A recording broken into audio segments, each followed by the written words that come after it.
One of the most challenging requests I've made was to get a better evaluation from a supervisor.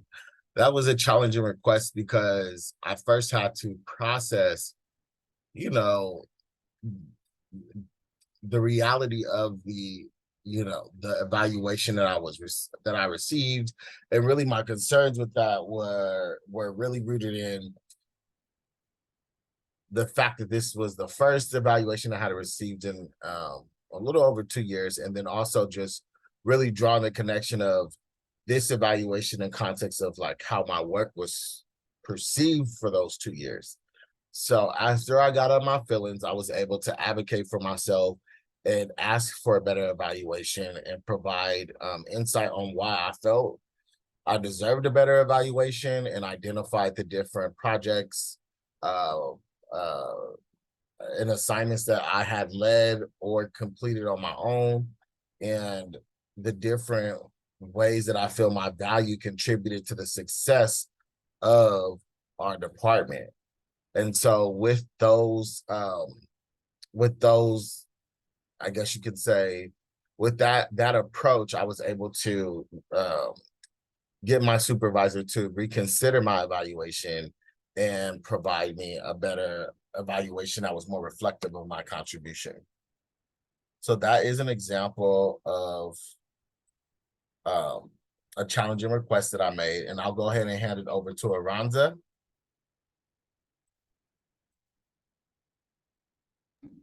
Hi. I'm sorry, it was the most challenging request made in the same context as yours. No, it does not have to be the same context, but you can share about a challenging request that you made and what made it challenging for you.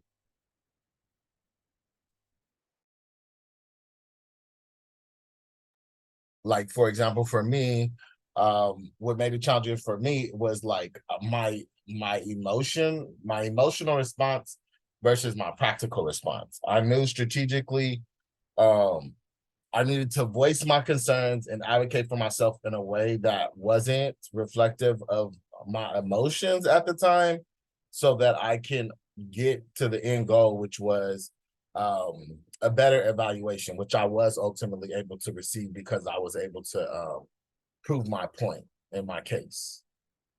So yeah, but yours could be something totally different, and your motivations for what made it challenging could also be different. Okay, I see.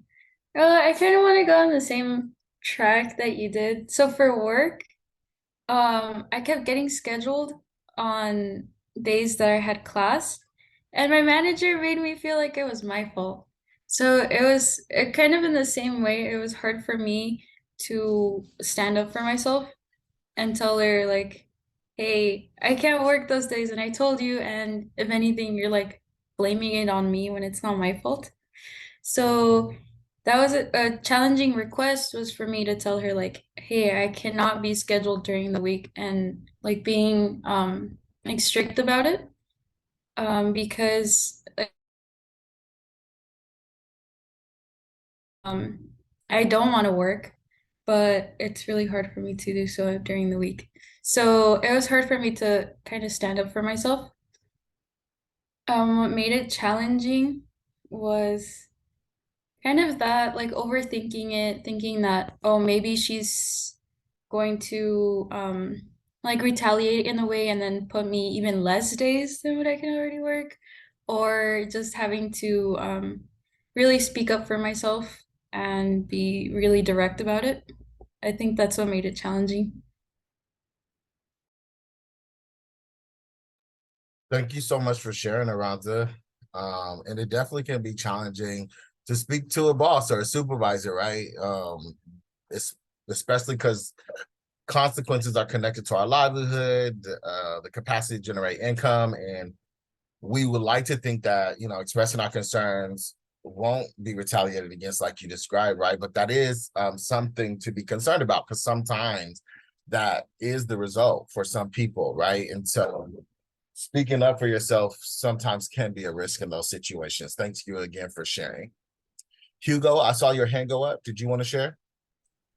Yeah, I kind of like just thought it was kind of easy. It's like for me, it's um a challenging request is just like asking for help or like voicing my concerns because it's like I'm not used to like that. But it's like I think I've learned from like past experiences. It's like if I don't speak up, like if I don't ask for help, like I'll face like problems of like, oh, like I probably should have done this earlier. And I think it's like I would probably upset more people if I don't ask for help. So like that's why I was it's kind of challenging to like ask for help. I'm not usually the type of person to just like be out there. It's like, hey, I need help. But it's like it's just like a lot of experience in that like has led me towards actually asking for help. Asking for help is not easy, right? And it's you bring up a good point. Um, that I guess you could say that timeline of asking for help. It's like the sooner you ask it, the more likely you are to receive it. And if, for example, you don't receive it right away, you still have time to seek it elsewhere. Also, the person that you're asking to help you has more time to figure out, you know, how to accommodate your request or your need versus waiting till the last minute, right? And you mentioned this idea of um like wanting to have or should have act sooner. And that's a good point. Sometimes when we need help, we're so, prideful that we wait to the last minute and then it's harder to receive the help that we need. So yeah, thank you for sharing that. Thank you for sharing that. Um Ahmed? I guess for me, it'd be when I was trying to fix information related to my medical insurance. Like I had to make a phone call to the had to make a phone call to the Covered California, and then they had me make a phone call to Medi-Cal, and then Medi-Cal for clearing up information. Had to I have to wait a couple of weeks for that. And honestly, it's less the issue of the difficulty of making the request and more just how convoluted medical insurance is.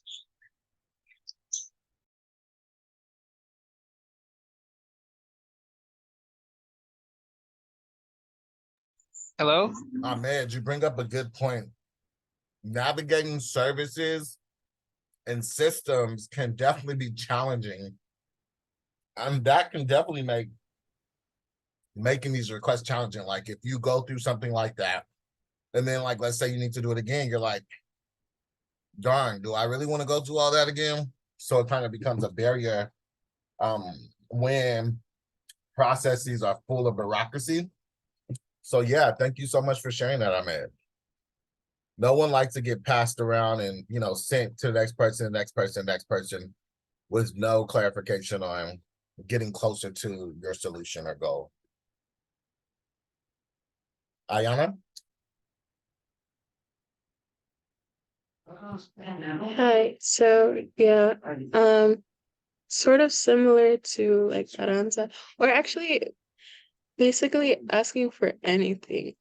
And it's like I think it's like a pride thing. Like I feel like if you want it done right, you do it yourself, or basically I find it hard asking for anything because I feel like I could get it done myself, I could do it, and then I end up needing help. Or like with the work thing, the manager actually he told me to make sure I get these certain days off of school so that I could work, but I had to ask for like 5 days out of the week off, and that was hard because I needed the money and I felt like they really didn't want me to do that. I felt like it was a bad thing to do, but um so yeah, asking for that was hard. I guess what made it challenging was my pride and also just asking for anything again. I feel you on that, Ayana. I really, really hate asking for help. It's a part of reality though, you know, we all need to get to the point where we can humble ourselves and ask for help, but it is a challenge. And then also something that you bring up that I feel is important is, you know, the need to sometimes center ourselves in our requests in itself feels selfish. Like sometimes it feels like if I center my needs in this request, it will upset someone or it may feel unfair to them or whatever, right? Like somehow prioritizing ourselves and our needs somehow becomes a challenge, because we're taught to be self-sacrificial in our society. So it's hard sometimes to prioritize our needs above the group or the team. So thank you for sharing that, Ayana. Eduardo?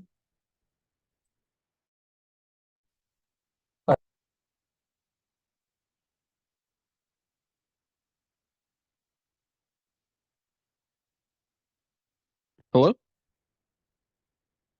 Yes. I would probably say, well, right now I'm dealing with my neighbor's car insurance, and it's kind of hard to get them to answer and fill the my request of paying for my car's damage.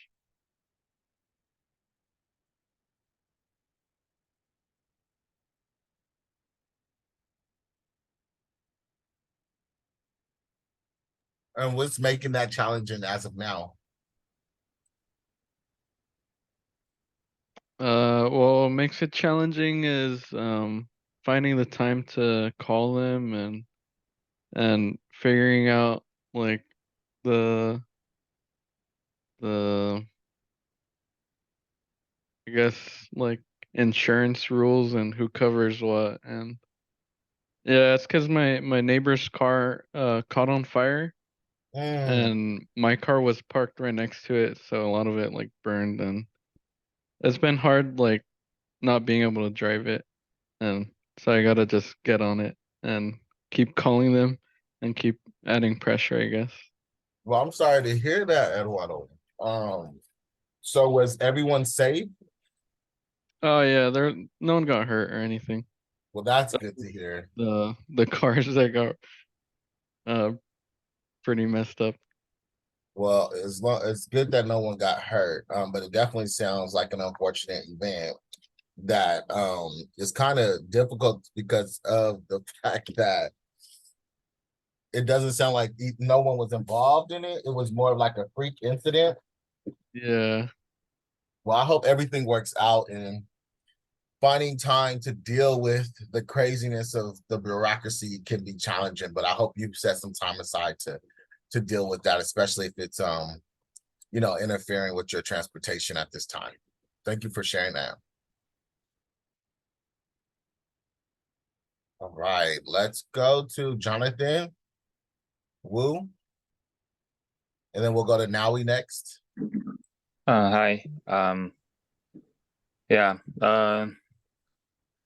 Okay. The most challenging request I've made is that I remember I traveled to Japan and I left my phone at a desk before a checkpoint, and after I figured out that I lost my phone, I have to make a challenge request to the custom to the office to say I don't know any Japanese word. I know few, but I cannot make sentence. I can even make a sentence.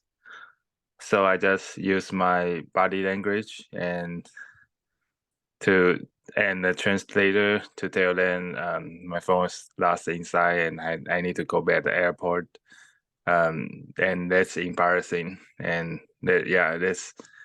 And I mean, when you in a foreign country, you don't know any feel about the language, their language.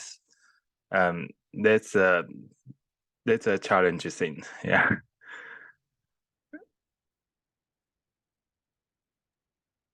Thank you for sharing, Jonathan. that's a big challenge, right? You think about accessibility and like people who come to our country here in America who languages the English language may be a second language or they're not familiar with the language. And the idea of having to navigate resources or support or even ask questions without knowing the language can be challenging. So thank you for sharing that example, Jonathan. Maui?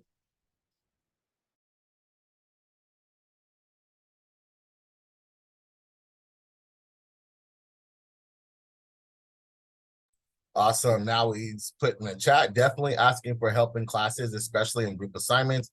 I'm a much better independent worker, but in projects that require a lot of teamwork, I tend to fall short on my end and manage my end of the workload inefficiently. It's not that I'm too proud to ask for help when I need it, but I have social anxiety that can make going out of my way to request assistance quite challenging, especially in the classroom or for office hour appointments. Same. I totally feel you on that, Nowie. As someone who also struggles with anxiety, it can be overwhelming to put yourself out there and ask for help. So thank you for sharing that, first of all. And you're not alone. I'm sure a lot of people can relate to that. And oh, it looks like Josh is in the chat expressing that as well. So no, this is true. This is an exercise to develop. You know, I know for myself, it can be challenging, but it is something that I try to be intentional about. And another thing is the way that I've addressed this is really around scheduling engagements. Like, you know, if I set time aside to say like on Mondays in the morning from 8 to 10, I'm gonna respond to emails or reach out to folks. Those checkpoints give me a little bit more of like a chore or a task to do versus like the idea that this is a separate request that's separate from a task. But no, I appreciate you sharing that because I do think a lot of times we don't consider all of the things that are at play when it comes to executing a class project or assignment. Some folks are you know, willing to work independently. Some folks prefer to work in groups. One of the things that I'm excited about this course and some of the group projects that we're doing here is really just learning that as a skill. You know, outside of being able to work individually, knowing how to work in groups is important. So I really hope everyone benefits from that experience in this course.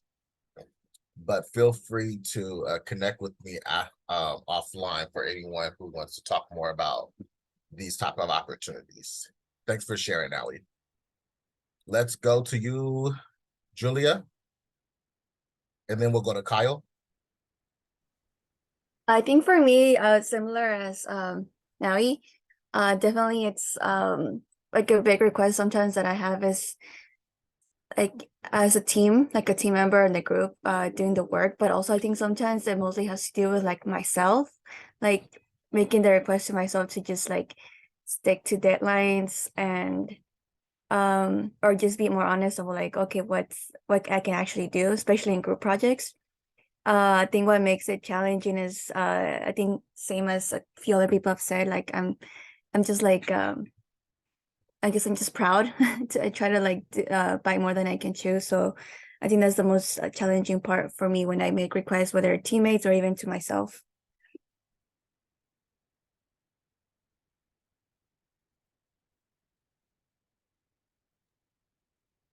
Pride is intense, you know. Yeah. It's you know, that ego trip. I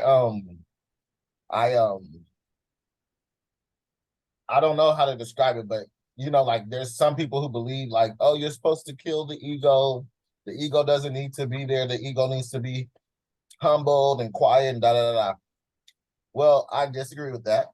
I feel like that we do need our ego, but we also need to manage our ego because sometimes our ego, you know, has too much pride, but it also tells us, you know, when we should speak up for ourselves, you know.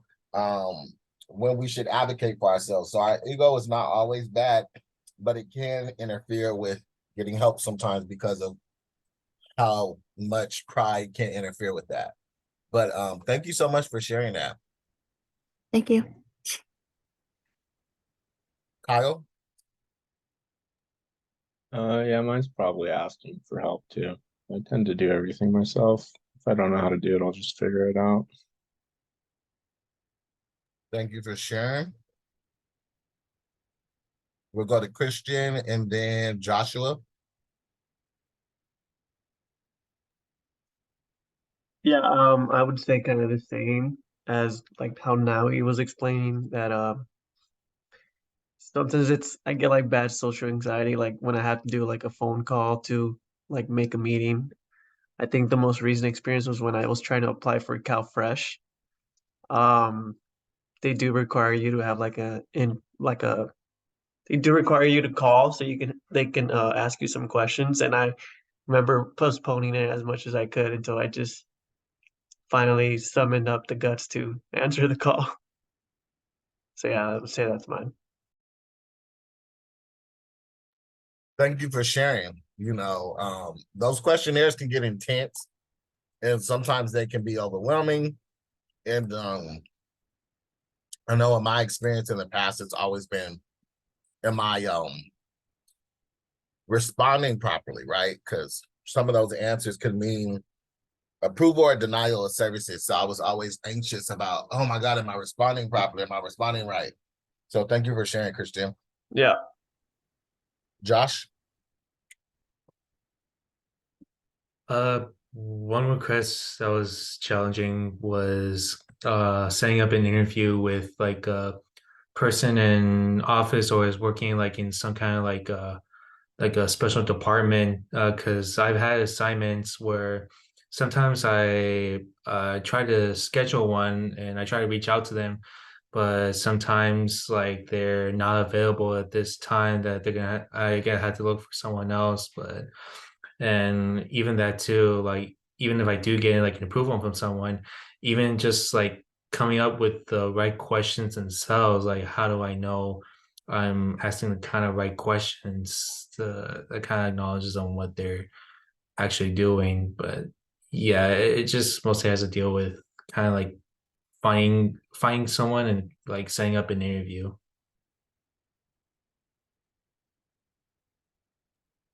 Yes, I agree with you on that. It's like for me with that, Josh, it's like so many different steps, and it's like steps for the steps.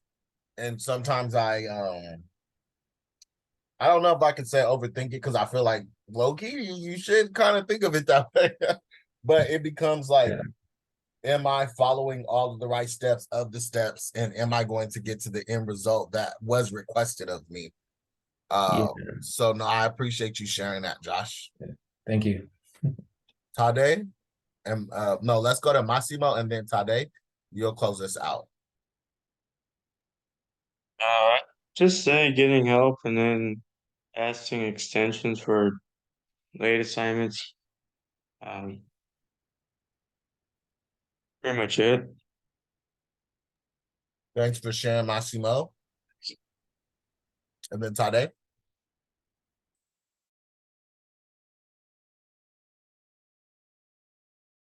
We're sharing about the most challenging requests we've made and why. Yeah, I'm sorry, I had a problem with my microphone. So I had the same issue for the challenging, I would say, the assignments. So for example, if I want to do like a work on some softwares or something, it was sometimes it's more challenging to the first. It's more challenging for me to present that. How can I present it? And I also how can I like put on the software and make it or create it that model I wanted to design. Yeah.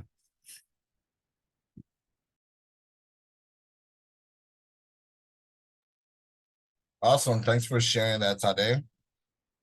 Did everyone get a chance to share?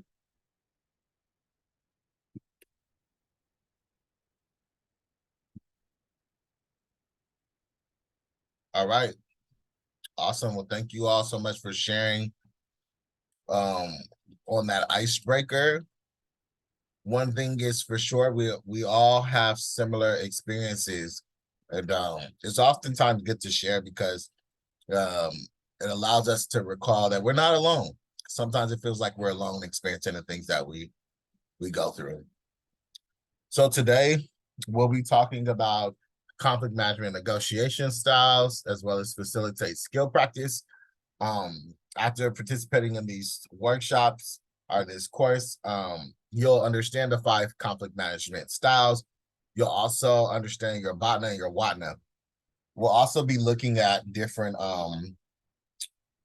identity incentive association. We'll do an identity incentive association that I created. So looking forward to this class today. Let's go ahead and watch this conflict management video.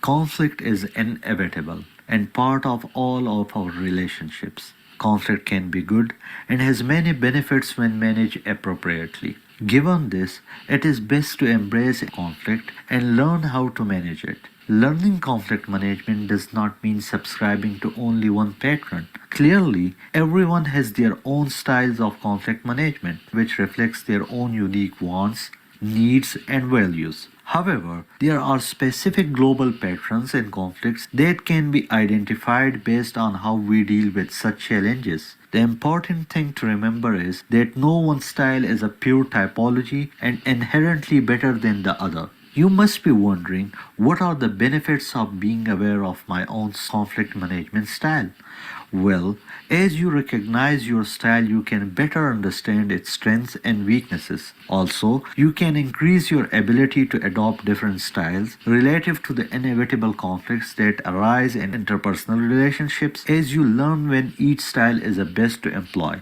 By embracing conflict as a part of life, you can make the most of each situation and use it as a learning or a leadership opportunity. You can also use it as an opportunity to transform the situation into something better. In the 1970s, researchers Kenneth Thomas and Rolf Killman developed a model for conflict management. It was called the Thomas-Killman model after them.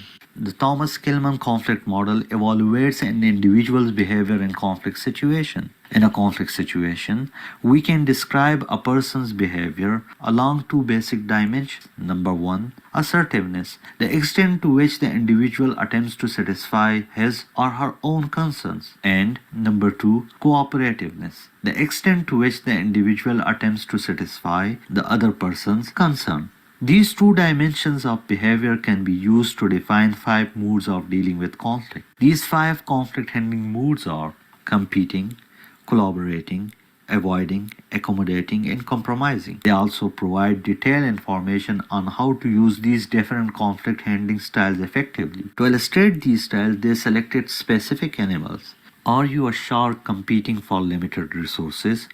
Or a wise owl, listening to everyone's point of view? A teddy bear, just wanting to keep the peace, or a fox, working out a way to salvage something from the situation? Or you are the turtle, withdrawing into your shell and avoiding the whole situation? The competitive shark, do it my way or not at all. This is the typical attitude of the shark. Sharks use a forcing or competing style to achieve their goals. They have a need to win. Therefore, other must lose. When competing, an individual pursues his or her own concerns at the other person's expense, using whatever power seems appropriate to win their position, even if it means being uncooperative, threatening, and intimidating. They strongly defend a position they believe is correct or simply try to win. If the shark decision is truly correct, a better decision can result. However, it may result in hostility and resentment toward the shark or damage relationships. This style may be appropriate for emergencies when you need quick, decisive action and people are aware of and support of the approach, or when unpopular decisions need to be implemented. The collaborative all. My preference is, what is your choice? All use a collaborative or problem confronting conflict management style. Value their goals and relationships. They gather information, look for alternatives, dialogue openly, and welcome disagreements. All view conflict as problem to be solved and work to find solutions agreeable to all sides. The advantage of this strategy is that relationships are maintained because both sides get what they want and negative feelings are eliminated. On the other hand, this takes a great deal of time and effort to synthesize everybody's ideas. The appropriate time to use an old style is when the issue and relationship are both important. The avoidant turtle. Conflict? What conflict? Turtles avoid, withdraw, deny, or delay conflicts. They would rather hide and ignore conflict than to resolve it. This leads them to be uncooperative and unassertive. Turtles even tend to give up personal goals. This may help to maintain relationships that would be hurt by conflict resolution, but conflicts and negative feelings may linger too. This is often appropriate when the issue is trivial or the relationship is insignificant. Sometimes it can be effective when the atmosphere is emotionally charged and you need to create some space. Accommodating teddy bear. Whatever you say. Teddy bears use a soothing and accommodating conflict management style with emphasis on human relationships. They agree and flatter because they have a need to please everyone involved. Therefore, teddy bears often neglect their own desired outcomes to satisfy those of the others. There is an element of self-sacrifice. Sometimes accommodating maintain relationships, but the bear may be taken advantage of. However, it is good to use this when you really don't care about the issue or when you realize you are wrong and the other party has a better solution. The compromising fox. I will give you this if you give me that. Foxes use a compromising conflict management style. Individuals who use this approach are concerned about goals and relationships. They have a strategy of little something for everyone. They tend to find mutually acceptable solutions that partially satisfy both parties. Foxes are willing to sacrifice some of their goals while persuading others to give up part of theirs. Compromise is assertive and cooperative. This way it is possible to maintain relationships and find solutions, but compromise is not always ideal. Compromising is suitable to use situations when complex issues have no clear solutions or when people in conflict have equally important solutions.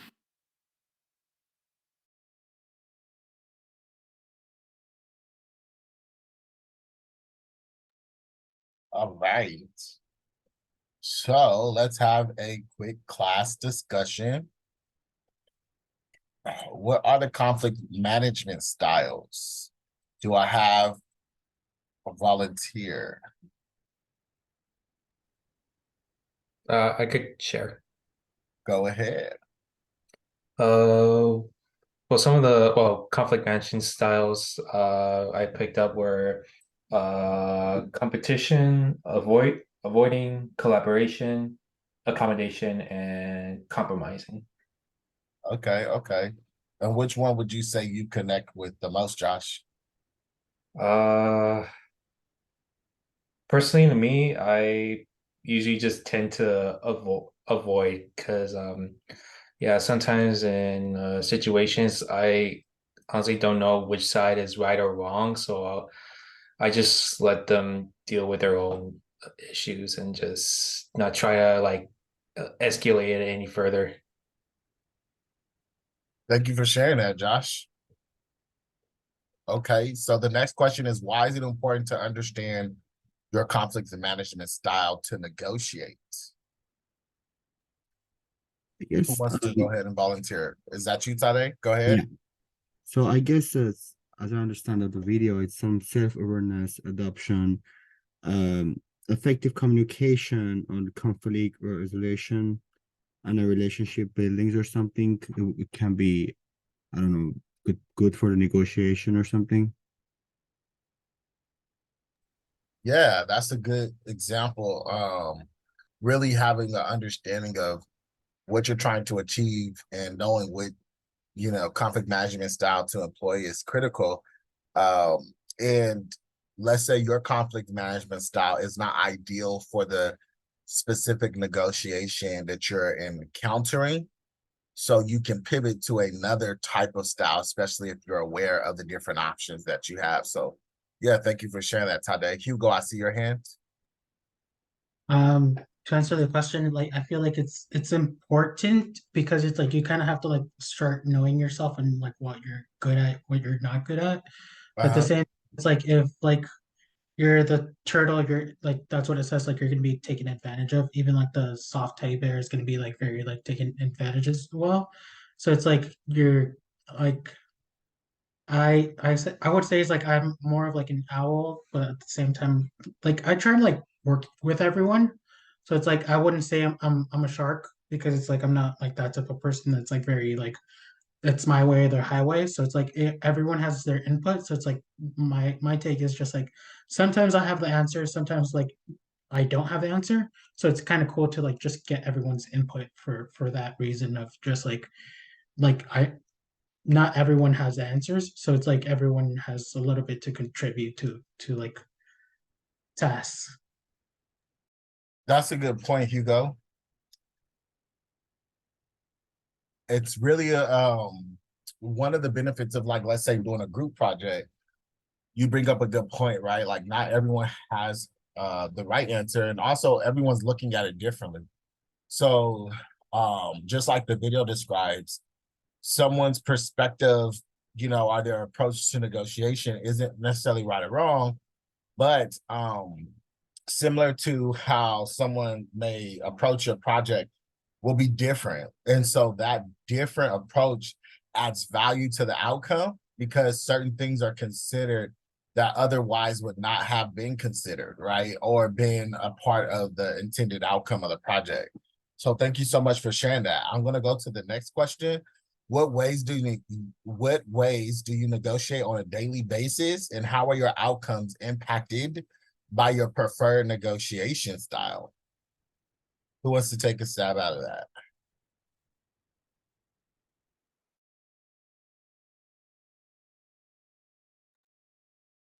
Um, I'll go. Awesome. Jump in there. Um, I feel like I maybe I'm just overanalyzing this, but I feel like depending on the situation, sometimes I could be the like I took this very visually. So I could be like the owl, I could be the bear, or I could be the turtle, depending on the situation. So like if the problem is huge, I might avoid it and or like but most of the time I'll look at everyone's opinion or I'll pick their needs over mine. And so I feel like the outcome differs. Um, like putting someone else's needs above mine usually doesn't always end well, and also avoiding the situation because the problem just becomes bigger. So that's why most of the time I try to take in everyone's opinion and then go from there. Yes, yes. So I like the way that you explained that.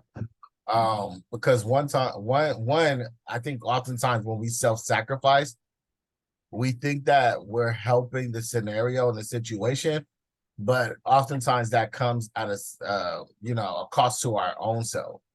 And really weighing that out is super important.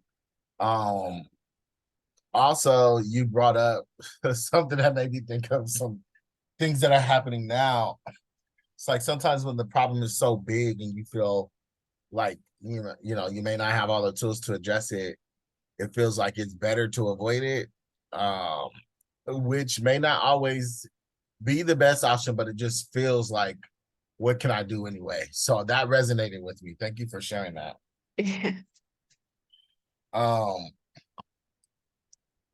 I'm gonna go ahead and ask the next question, and it is, how do you decide if you had a successful negotiation?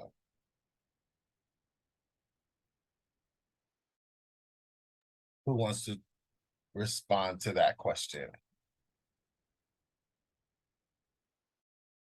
I'll respond. Awesome. I think for a successful negotiation, you have to be able to like meet your goals too, or at least part of them, or just that inner satisfaction of okay, I wasn't taken advantage of, or if it's something like that didn't bother you and you let the other person get to decide that at least they were able to get something out of it or feel successful with it as well. So there's just like an overall feeling of um like it was the right thing to do. Thank you for sharing that. I really appreciate what you framed around because it really connects to, I would say, the permaculture design principles to a degree. Like your intended outcome may not be there based off of, your interests, or, it may not be an issue that's most important to you. However, the outcome is really the determinant of whether or not it's a successful negotiation. And one of the takeaways is assessing the values that you can attach to that outcome. And that's really what I took from what you said, Aranza, because sometimes it's not like, let's say, your outcome, but it can be an outcome that's, let's say, aligned to the permaculture design principles that we have been going over this semester, where although it's not your outcome, it still achieves fair share, people care, or earth care as an outcome, right? So yeah, thank you for sharing that. And then the last question for this class discussion is, what ways do you negotiate with yourself? A lot of times we think about this in regards to negotiating with another party, but how do we negotiate with ourselves?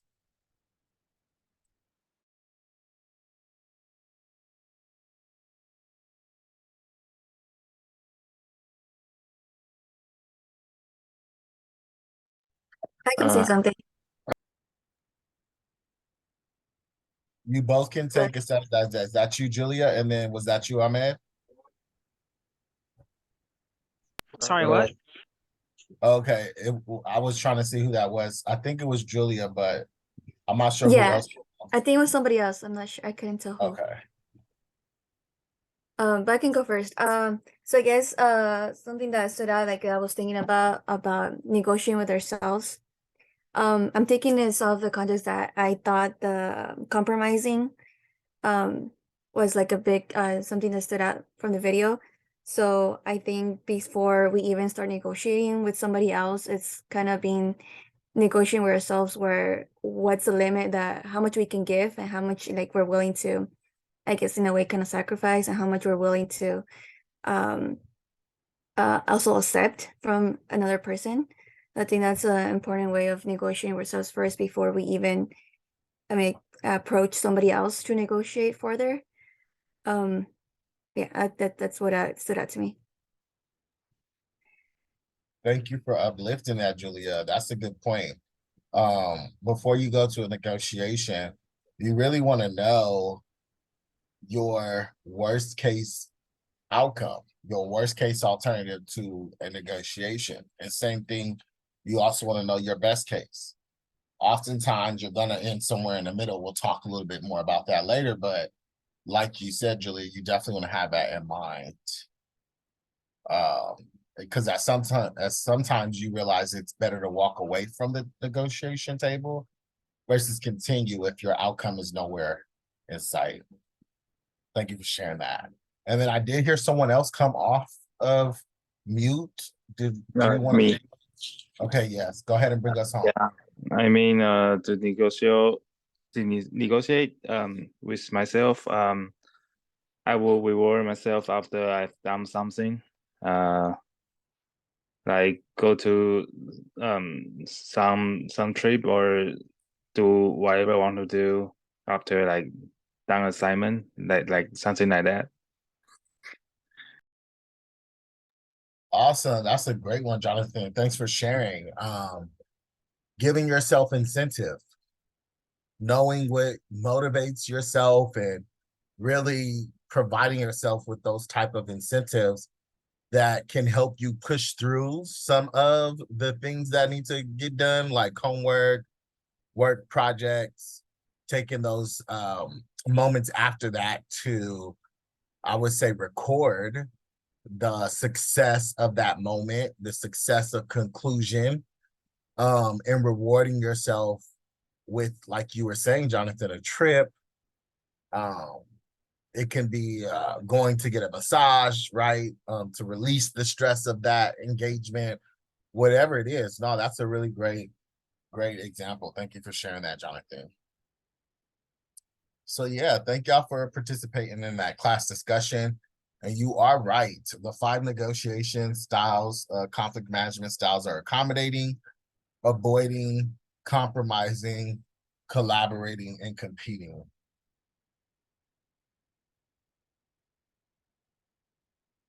So Julia, you hinted at this before, you know, in your response to the question. And it really connects to, what are you coming to the negotiation table to achieve?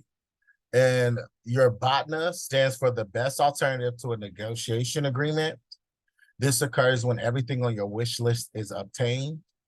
It is important to know what your BOTNA is before a negotiation begins.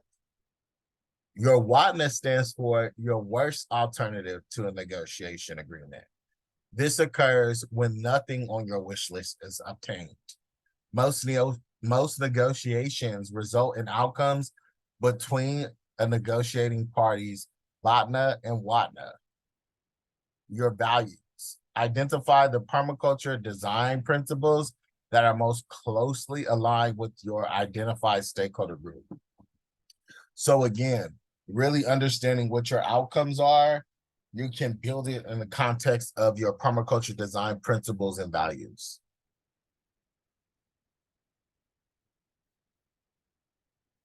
So we're going to go ahead and take a 5-minute break. And then after, I'm going to go over the BOTNA WATNA worksheet, and we'll go ahead and do a class activity. So let's go ahead and break for 5 minutes. We'll come back at 7 o'clock, and then we'll get started on this class activity.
All right.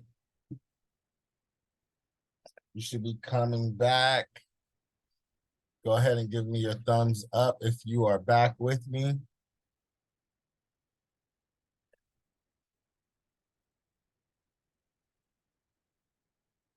All right, I see some thumbs up.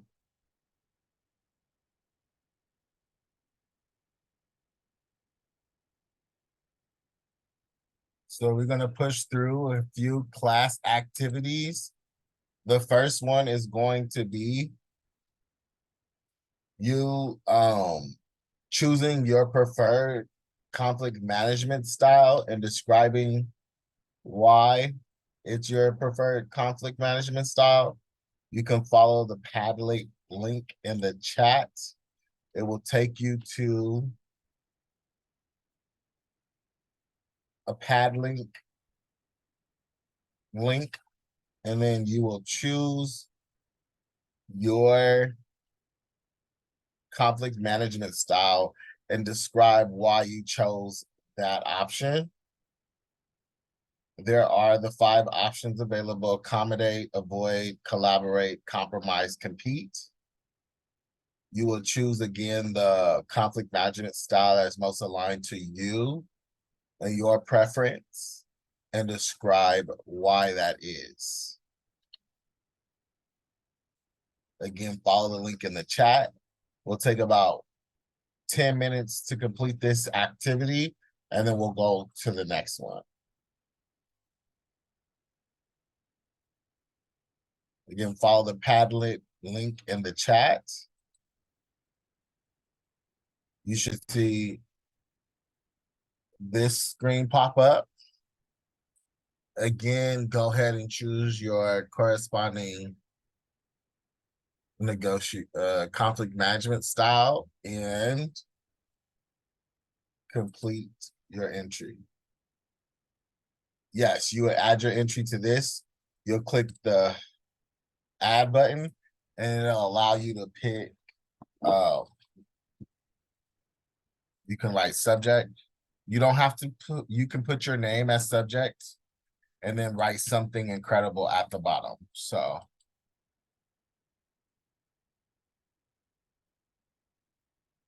and then once you click your name and then write something amazing, then you would click publish.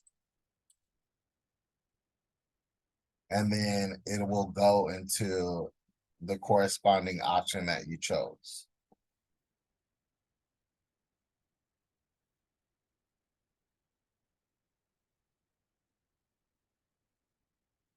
Again, we'll take about 7 more minutes to respond, and then we'll move on to the next activity.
We have about 3 more minutes.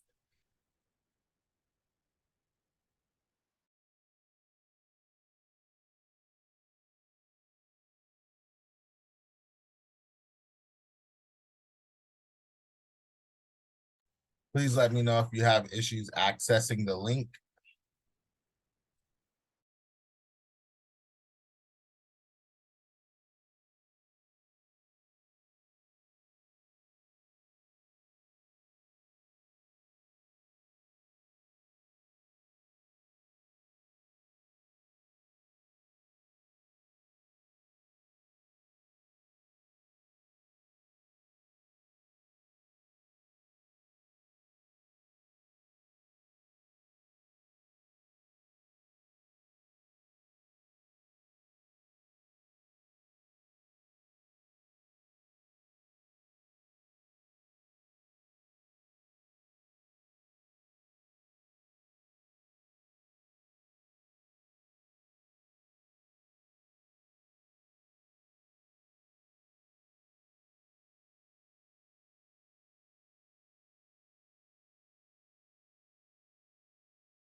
All right, so you should be finishing up your entries.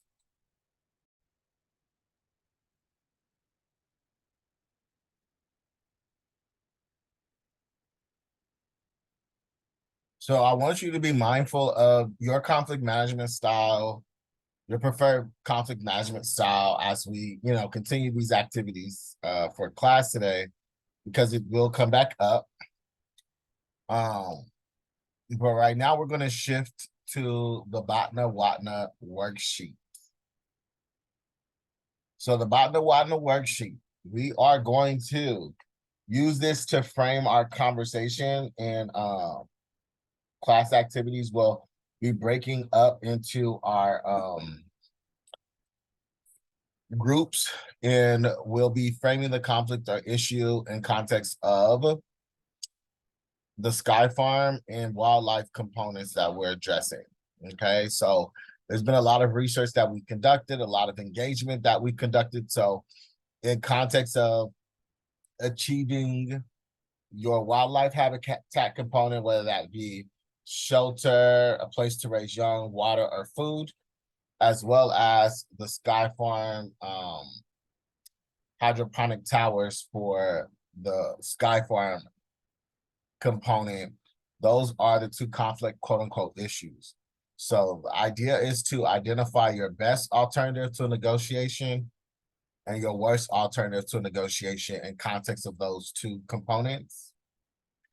Your values represent the permaculture design goals that you are trying to achieve with your outcome, with your design interventions, okay? So again, your values represent your permaculture design principles. Your interests, those are the ways that you plan to leverage design to address it. That intervention could be adding water fixtures. It can be creating a water capture component. It can be, you know, adding a plant that serves as shelter and food, right? So you identify what those interests are specifically through the design intervention components. The interests are really design intervention components. Why are they interests? Is because your interests are more, they can change, right? Your interests can change as long as your values are represented. So your interests can, you know, instead of being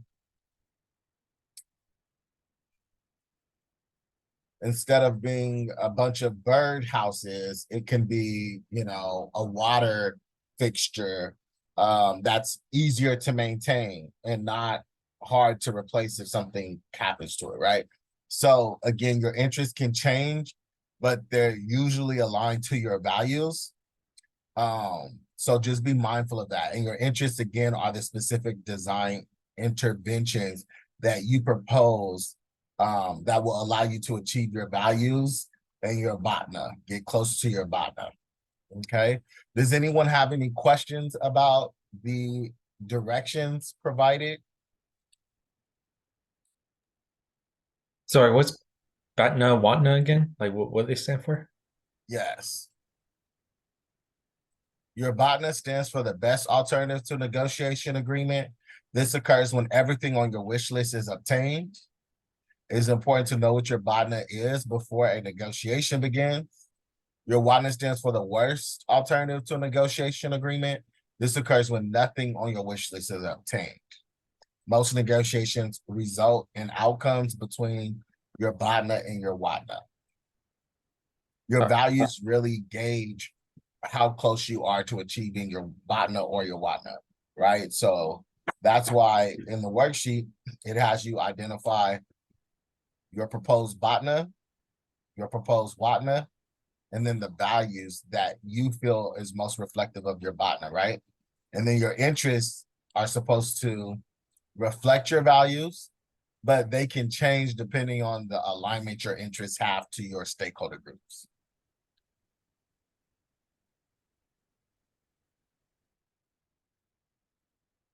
Does that answer your question? Yes, thank you. No problem. Any other questions coming up for folks?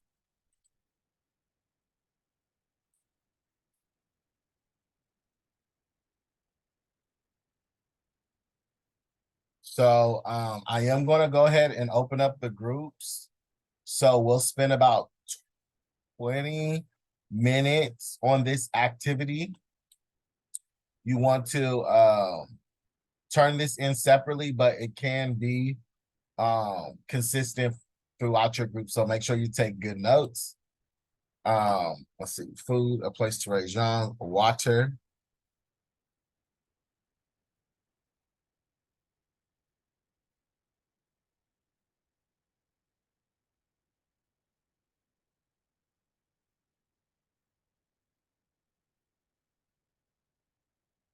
Sir.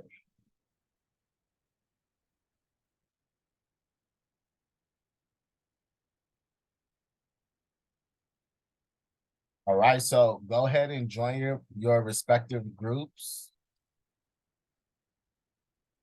And Do we just write the answers on like a Word document or you can go ahead and open up like a Google Word doc.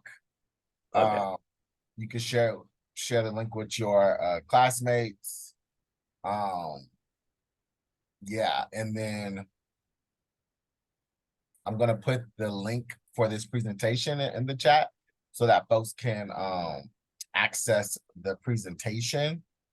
And then also, you all should be able to share your screens as well if you need to within the group. Okay, thank you.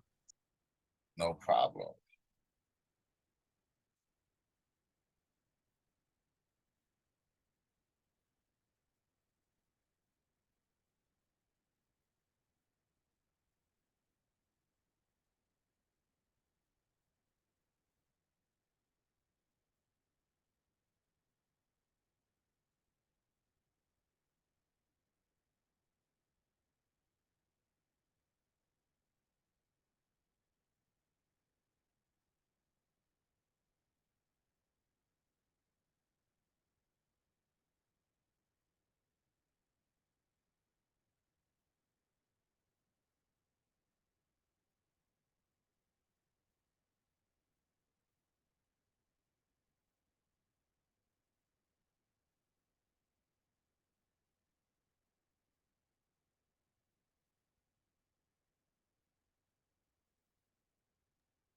What group am I in?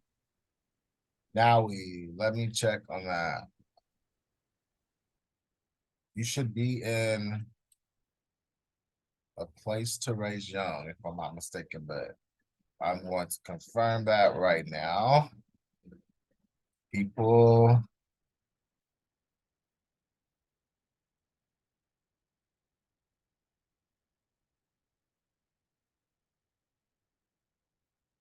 Actually, you are in shelter.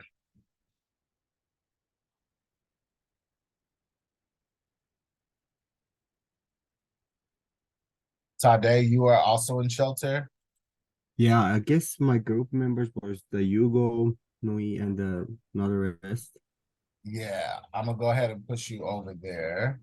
Okay, thank you. Let's see. Where'd you go? Yeah, you're over there. Cool.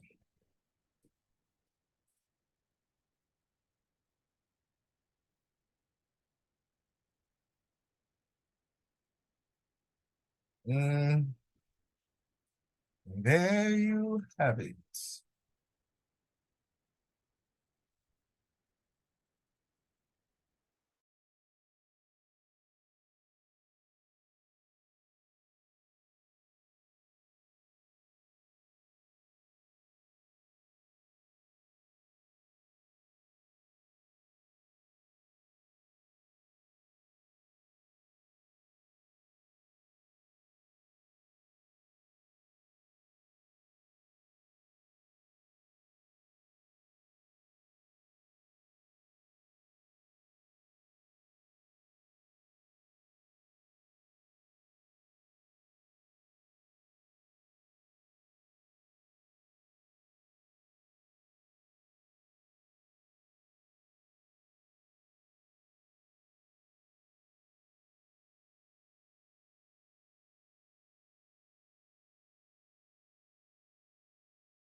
How's it going?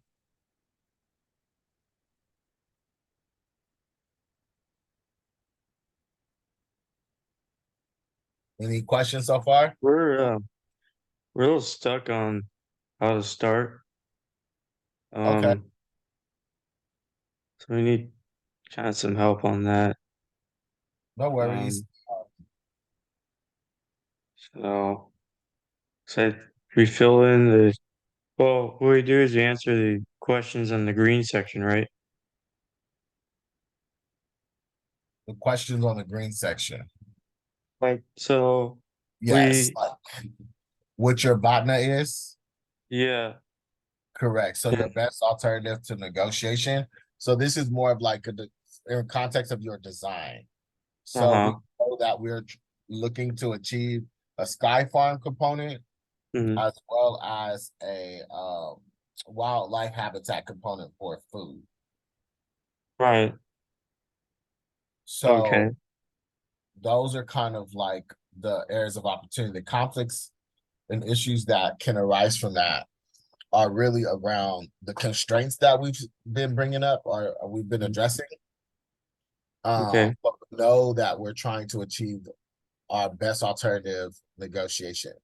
So the conflicts that we're experiencing, we've heard from, like, for example, Georgia,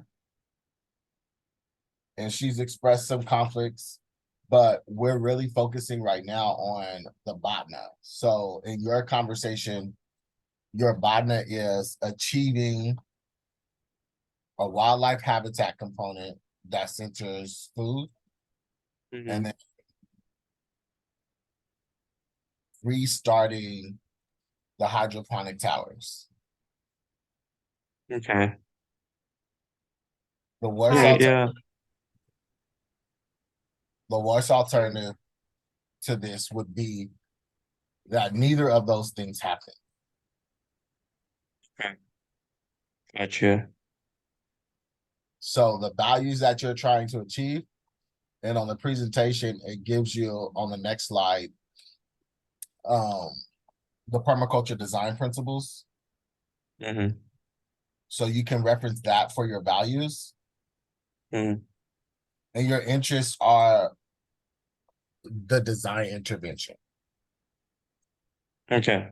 Okay, I see what you mean. Sorry, my group was looking for where we could reference that page, the botnet Wapnet. I will be right over. Are you, what group are you in, Ayana? Water. I'll be right over right now. Okay, thanks. Is that helpful, Kyle? Yeah, I'm just kind of confused on what we're supposed to be putting places, and I don't know. So your botnet, again, you could just like title it botnet and then put your botnet as the intended outcome. Right, so like right now I have like obtaining a yield and like getting the hydro towers working. Correct. That's what it's supposed to be. Correct. The hydroponic tower is working and your wildlife habitat component. The obtaining a yield is your value. That would be what values, because again, that's the permaculture design principles. And your values really guide the fact that you can say, oh, this was successful or not successful. Because your interests, because those can change based off of your stakeholders. As long as you can say, I can change my interests and still achieve my values, then that can be success. But like, let's say a worst alternative to negotiation is really no values being achieved. Okay. Does that make sense? Yeah. And your interest, again, I should have modified this worksheet to be more effective for design, but it's more of a general framework. So forgive me for that. But your interest is your design intervention. That can be storing water, right? But we know that that might change because of, let's say, compliance requirements. So that storing water may have to look different, right? but that's Mhm. an interest that you have. The value that that represents is catch and store energy. Okay. Does that make sense there? Yeah, it makes more sense. Perfect. So you're trying to find that flow of, okay, these are my values, and these are some of the interests that I've identified so far that can meet these value outcome goals. Because again, the worst alternative is to not meet any of your values. You could change your interests because that can be modified as long as you achieve your value outcomes, right? But if your interests and your design interventions aren't achieving your values, then it's kind of like this project isn't worth it, or the outcome, the investment, the whatever isn't worth it because the values can't be achieved. Right. So I want y'all to work on that, and then I'll come and check on y'all in a minute. Okay. Thank you. No problem.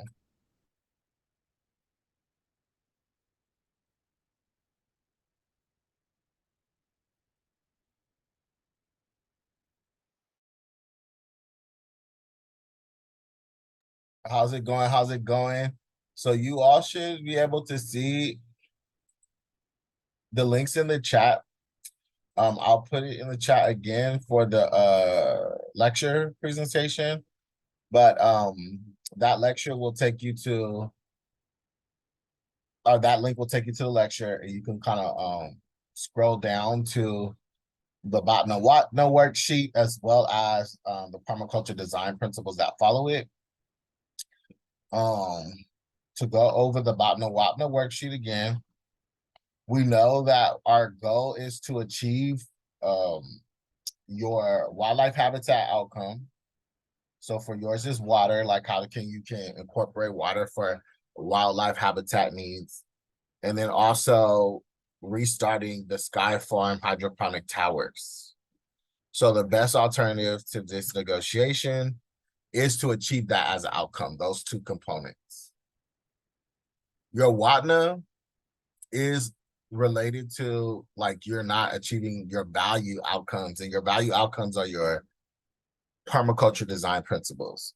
So when you're looking at the conflict and issue, we know that we have some constraints that have come up, you know, design constraints, policy constraints, economic constraints, but they're all related to the hydroponic farm and the wildlife habitat component. So that's what you're really focusing on. So your best alternative to negotiation is, again, to achieve the hydroponic towers and the wildlife habitat component. Your worst alternative to negotiation is like if that doesn't get achieved, but most importantly, that your values are not achieved. So with water being the component, this is use and value diversity. We know that water, for example, would bring a lot of wildlife to the site. So that can be a value that you highlight there. Creatively use and respond to change. We know that like different times of the year, that becomes more of an important need for different, you know, wildlife habitat needs, as well as the site, you know, so even storing water for the site. Observe it and incorporate change, and then apply self-regulation and accept feedback. So all of the different values and principles that are represented here are what you would be able to put in for values. And then your interests, this represents your design interventions that will achieve your values. So catch and store energy, that's capturing water, for example. Restarting the hydroponic towers, produce no waste. You're designing from patterns to details. Obtain yield and harvest, right? So again, your values that you identify here should align to your design interventions that you propose in your interest section.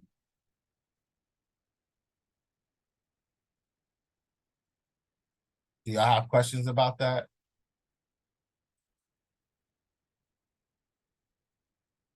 No, that makes sense. Earlier we didn't have access to it. I think when we go into the break rooms, the chat from earlier doesn't show. Oh, that sucks. That really. But we're good now. Thank you for resending Okay. the link.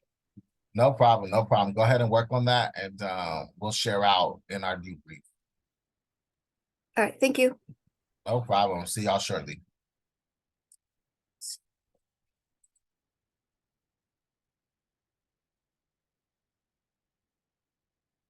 This letter, I have to read this chapter. Yeah, that's what it normally does. But then, like for this one that was due on the 18th in September. Oh wait, no, it was due on the 2nd of October. Yeah, that one. It's just what were we supposed to read? Like I know it's about LA mission, but like what were we supposed to read? Oh, For what day? What day are you talking about? October 2nd. That's when it was due. October 2nd. Is that, are y'all talking about a reading assignment? I think Yeah, he's talking about an assignment, yeah, like a project development assignment. Okay, a project development assignment. because for that one I missed it and I was kind of confused on what to read because I don't know if it was a reading on the Oh. second. I'll have to check. Doesn't look like it was. Yeah, I don't. It might have been an assignment though, in regards to the site visit. That's what I'm thinking. Because let me see, October 2nd. This is the narrative framework one. Yeah. Okay, yeah. Okay, so I'm looking in here.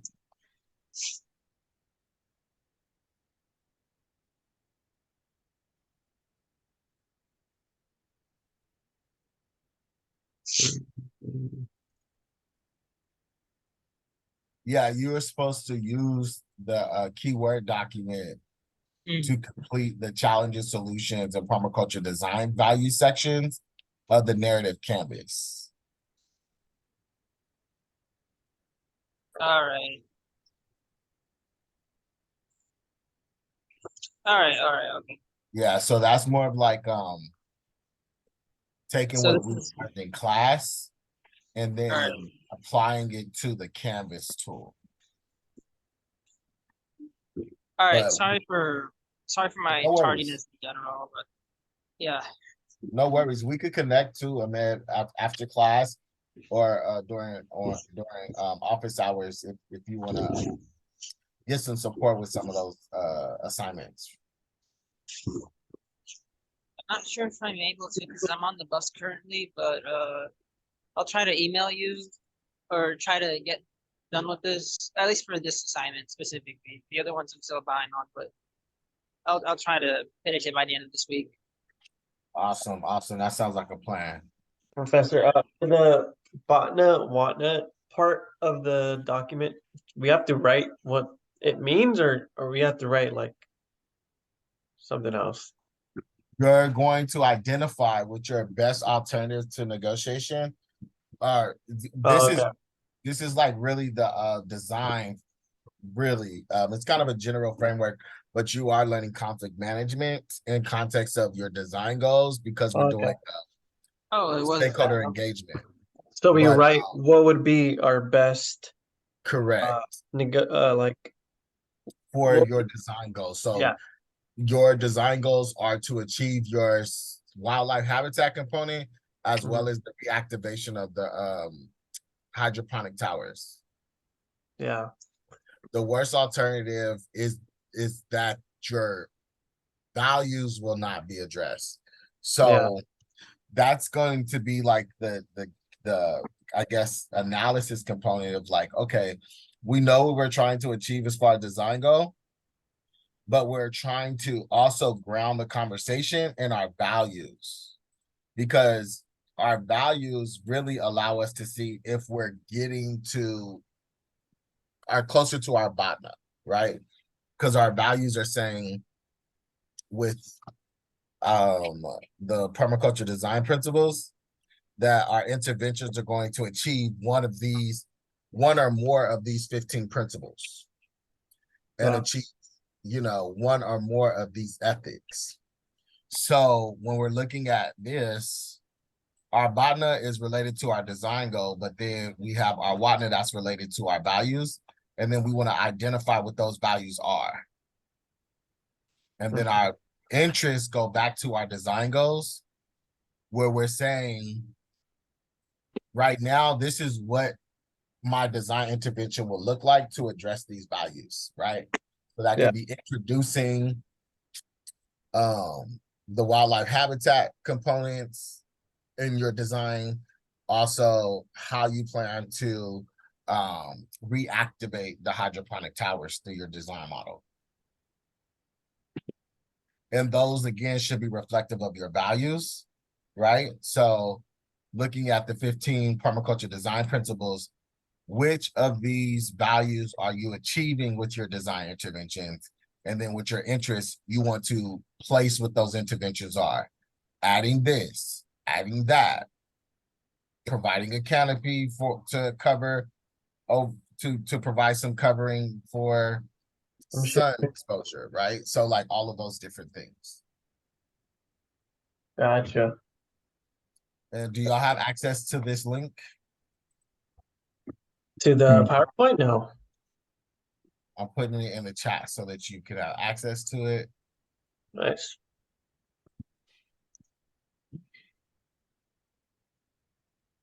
Right. So y'all have about 10 more minutes and then we'll come back. Cool. Thank you. No problem.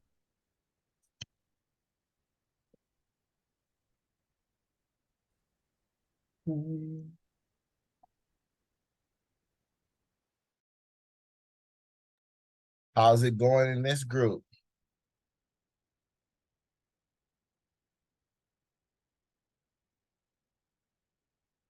Everything going well?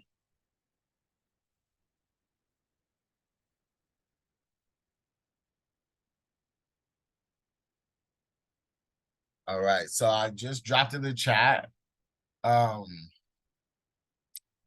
link for the lecture so that you can, access the information for the Bhatna Watna, as well as the permaculture design principles, which you can also look at your keyword documents, but it's also in the PowerPoint for tonight's class. So definitely access it. But while I'm here, do y'all have any questions regarding the activity?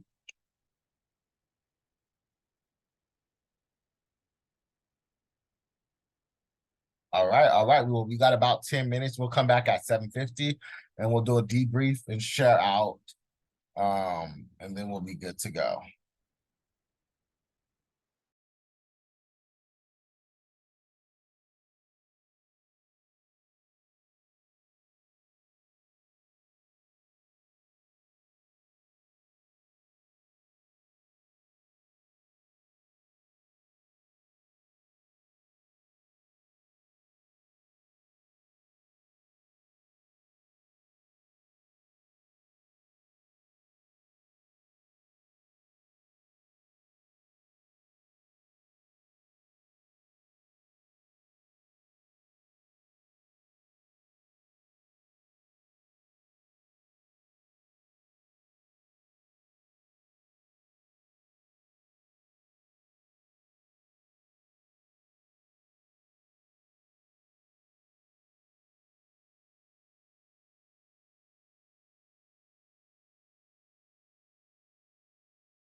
There we go. Run.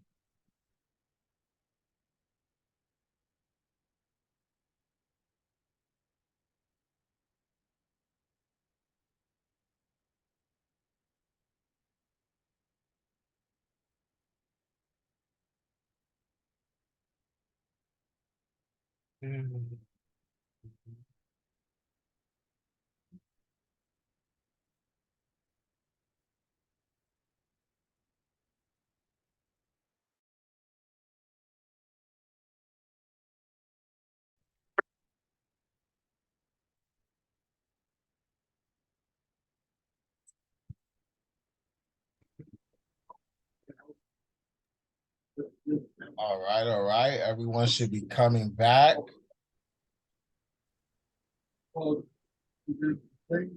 Let's go ahead and take a couple moments to debrief that activity. Go ahead and share your group's results, and we'll go from there.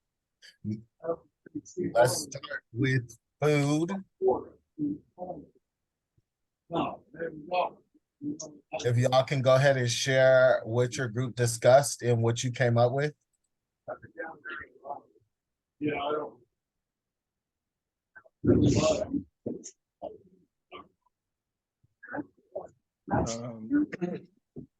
So I guess for our botnet, we put to get the hydro towers working, create wildlife habitat, and create relaxing spaces. For our Watna, it was like not having the garden get started at all. For values, we put obtaining a yield, use and value diversity, and then earth care and people care. Interests or like design interventions would be to set up the hydro tower, irrigation, and electricity. Creating a food web to be continually harvested, and designing a space that removes you from the immediate surroundings.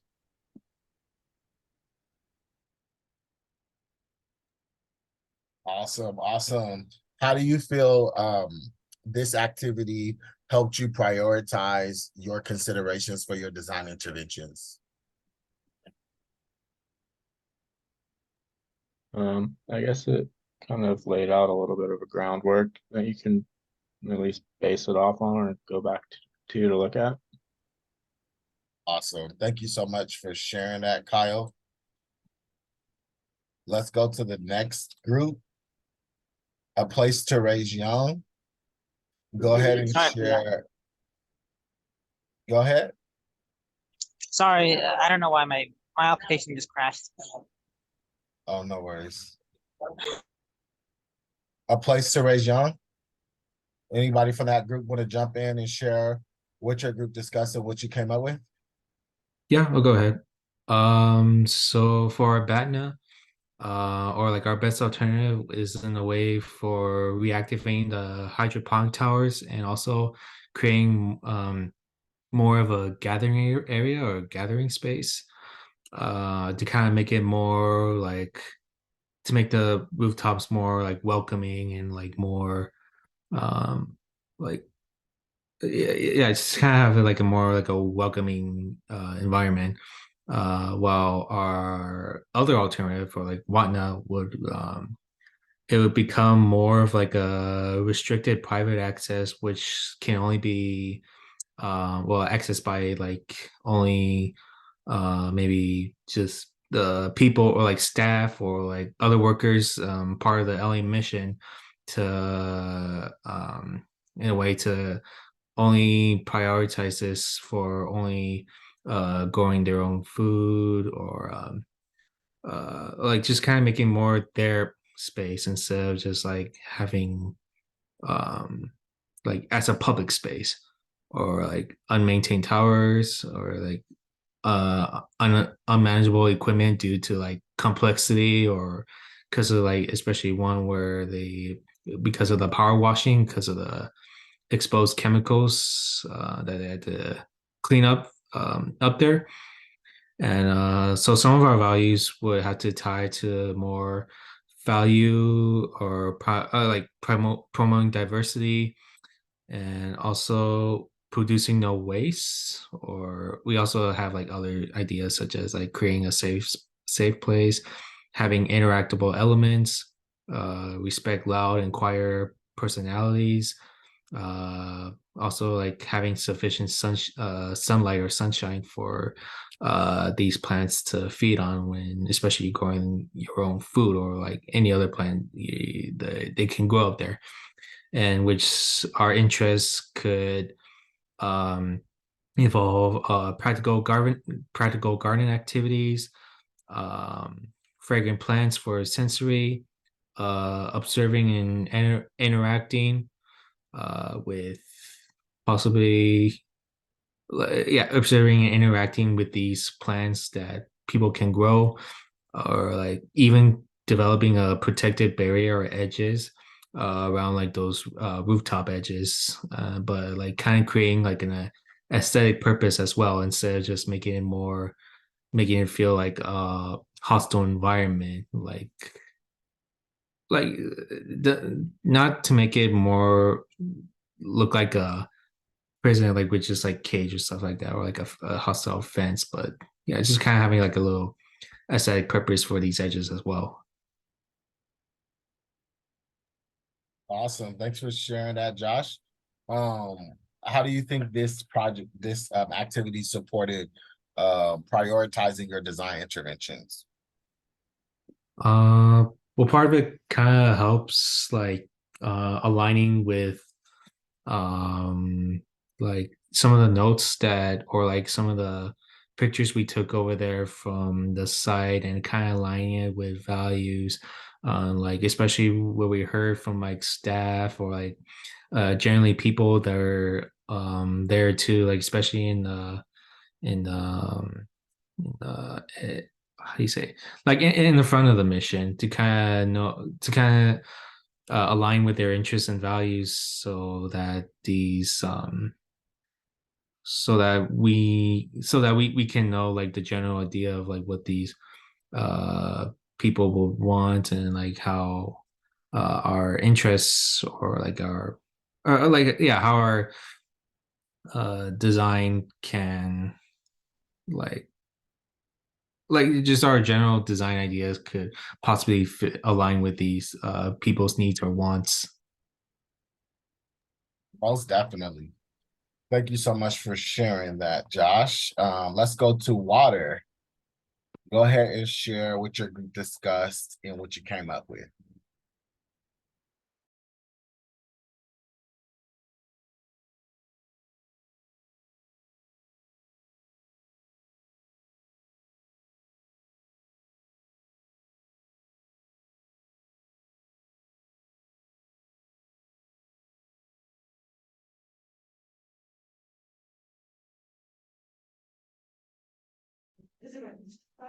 Not everybody at once. I'll go. Um, so water, obtaining, storing, and using water in the landscape. So our botna was to reintroduce sky farm hydroponics and working on keeping and improving the biological diversity through having water. And then the watna would be like water wasted or misused, and then an increased interest for future opportunities. And then values, the water will keep ecological diversity, and it'll bring wildlife and incorporate beneficial change, and then apply the self-regulated. And then our interest is capturing the water and conserving it, having no water waste, and restarting the hydroponic powers and obtaining yield and harvest.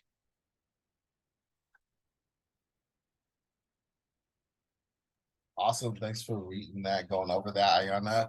What were the key takeaways for you, and how do you think this supported prioritizing your design interventions? Well, I think preserving water is always important, no matter the situation. And not just in like designing landscapes and preserving wildlife, but that's what all life lives on here. So I feel like what our topic is a huge one. Awesome. Thank you for that, Ayana. Go ahead and bring us home, Shelter.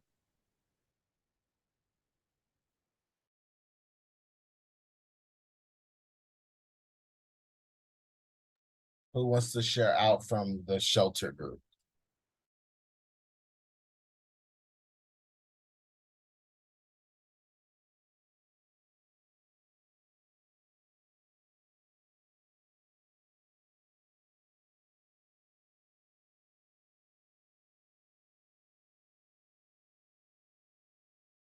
Think y'all might be downed a member.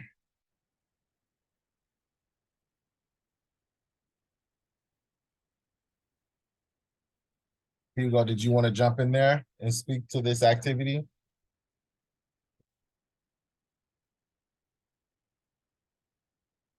Now you can go ahead and share what you have in the chat.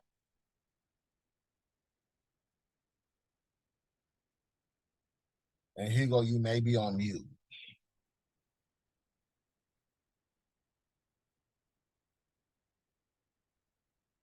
All right, while we're waiting for those responses,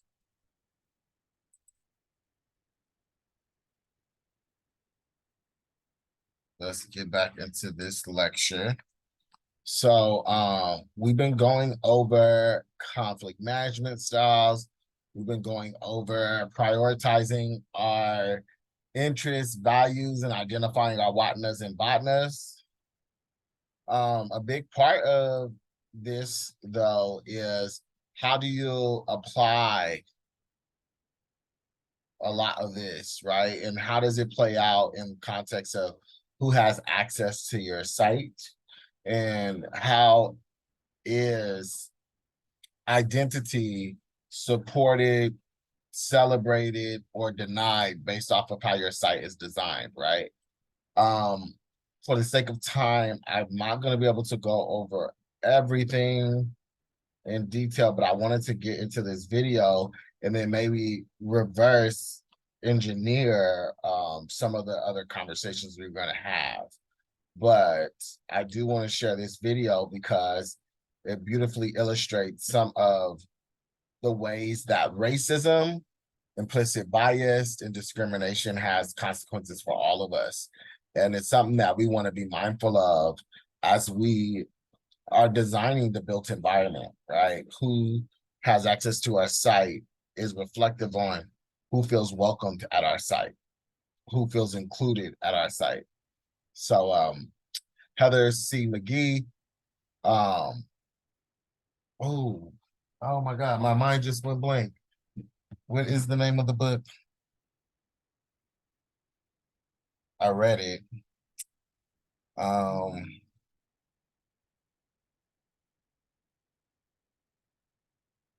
The Sum of Us. Yes, Heather McGee wrote an amazing book called The Sum of Us. If you haven't read it, you really should.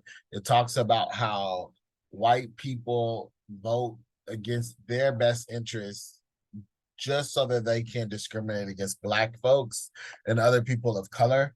It's a very powerful read because it really points out how sometimes those who are marginalized perpetuate discrimination because they feel a sense of power when they do it. So let's go ahead and get into this video, and then we'll take a 5-minute break before we finish with our last discussion for the class today.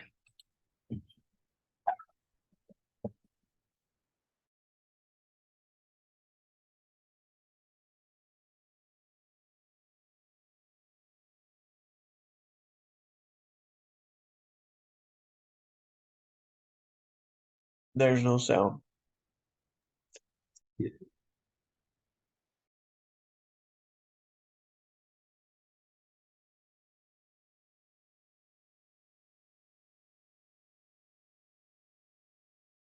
These These are the kind of pinpoint solutions in the American economy.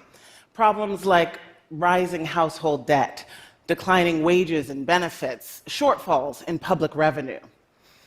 And I try to pinpoint solutions to make our economy more prosperous for more people.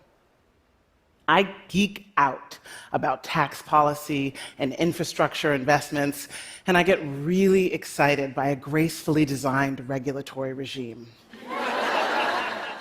These are the kinds of topics that I was talking about on a public television live call-in show in August of 2016. I was about halfway through the program when a man called in, identified as Gary from North Carolina, and he said, "I'm a white male and I'm prejudiced."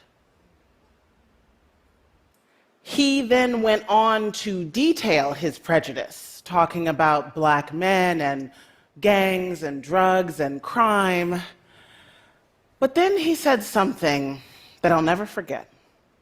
He said, "But I want to change, and I want to know what I can do to become a better American." Now, remember, my career is about economic policy, as translated into dollars and cents, not personal thoughts and feelings. But when I opened my mouth to respond to this man on live television, the most surprising words came out. I said, "Thank you." I thanked him for admitting his prejudice, for wanting to change, and for knowing somehow that that would make him a better American. The exchange between Gary and me went viral. It's been viewed over 8 million times and inspired waves of social media commentary and news coverage. And I think people were surprised that a black woman would show such compassion for a prejudiced white man, and they were surprised that a white man would admit his bias on national television. Not long after Gary and my viral moment, we met in person. He said that he had taken my advice. He said that my words had been like someone wiped the dust from a window and let the light in. Over the years, Gary and I have become friends. And Gary would tell you that I've taught him a lot about systemic racism in America and public policy, but I've learned a lot from Gary too. And the biggest lesson for me has been that Gary's prejudice has caused him to suffer. Fear, anxiety, isolation. And it's made me rethink many of the economic problems I've been focusing on my entire career. I wondered, is it possible that our society's racism has likewise been backfiring on the very same people set up to benefit from privilege? Driven by this question, I've spent the past few years traveling the country, researching and writing a book. My conclusion? Racism leads to bad policymaking. It's making our economy worse. And not just in ways that disadvantage people of color. It turns out it's not a zero sum. Racism is bad for white people too. Take, for example, America's underinvestment in our public goods, the things that we all need that we share in common, our schools and roads and bridges. Our infrastructure gets a D+ from the American Society of Civil Engineers, and we invest less per capita than almost every other advanced nation. But it wasn't always this way. I traveled to Montgomery, Alabama, and there I saw how racism can destroy a public good and the public will to support it. In the 1930s and 40s, the United States went on a nationwide building boom of public amenities funded by tax dollars, which in Montgomery, Alabama included the Oak Park Pool, which was the grandest one for miles. You know, back then, people didn't have air conditioners, and so they spent their hot summer days in a steady rotation of sunning and splashing and then cooling off under a ring of nearby trees. It was the meeting place for the town. except the Oak Park pool, though it was funded by all of Montgomery's citizens, was for whites only. When a federal court finally deemed this unconstitutional, the reaction of the town council was swift. Effective January 1st, 1959, they decided they would drain the public pool rather than let black families swim too. This destruction of public goods was replicated across the country in towns not just in the South. Towns closed their public parks, pools, and schools, all in response to desegregation orders, all throughout the 1960s. In Montgomery, they shut down the entire Parks Department for a decade. They closed the recreation centers. They even sold off the animals in the zoo. Today, you can walk the grounds of Oak Park, as I did, but very few people do. They never rebuilt the pool. Racism has a cost for everyone. I remember having that same thought on September 15th, 2008, when I learned the breaking news that Lehman Brothers was collapsing. Now, Lehman was like the other financial firms that would go under in the coming days, done in by overexposure to a toxic financial instrument based on something that used to be simple and safe, a 30-year fixed-rate home loan.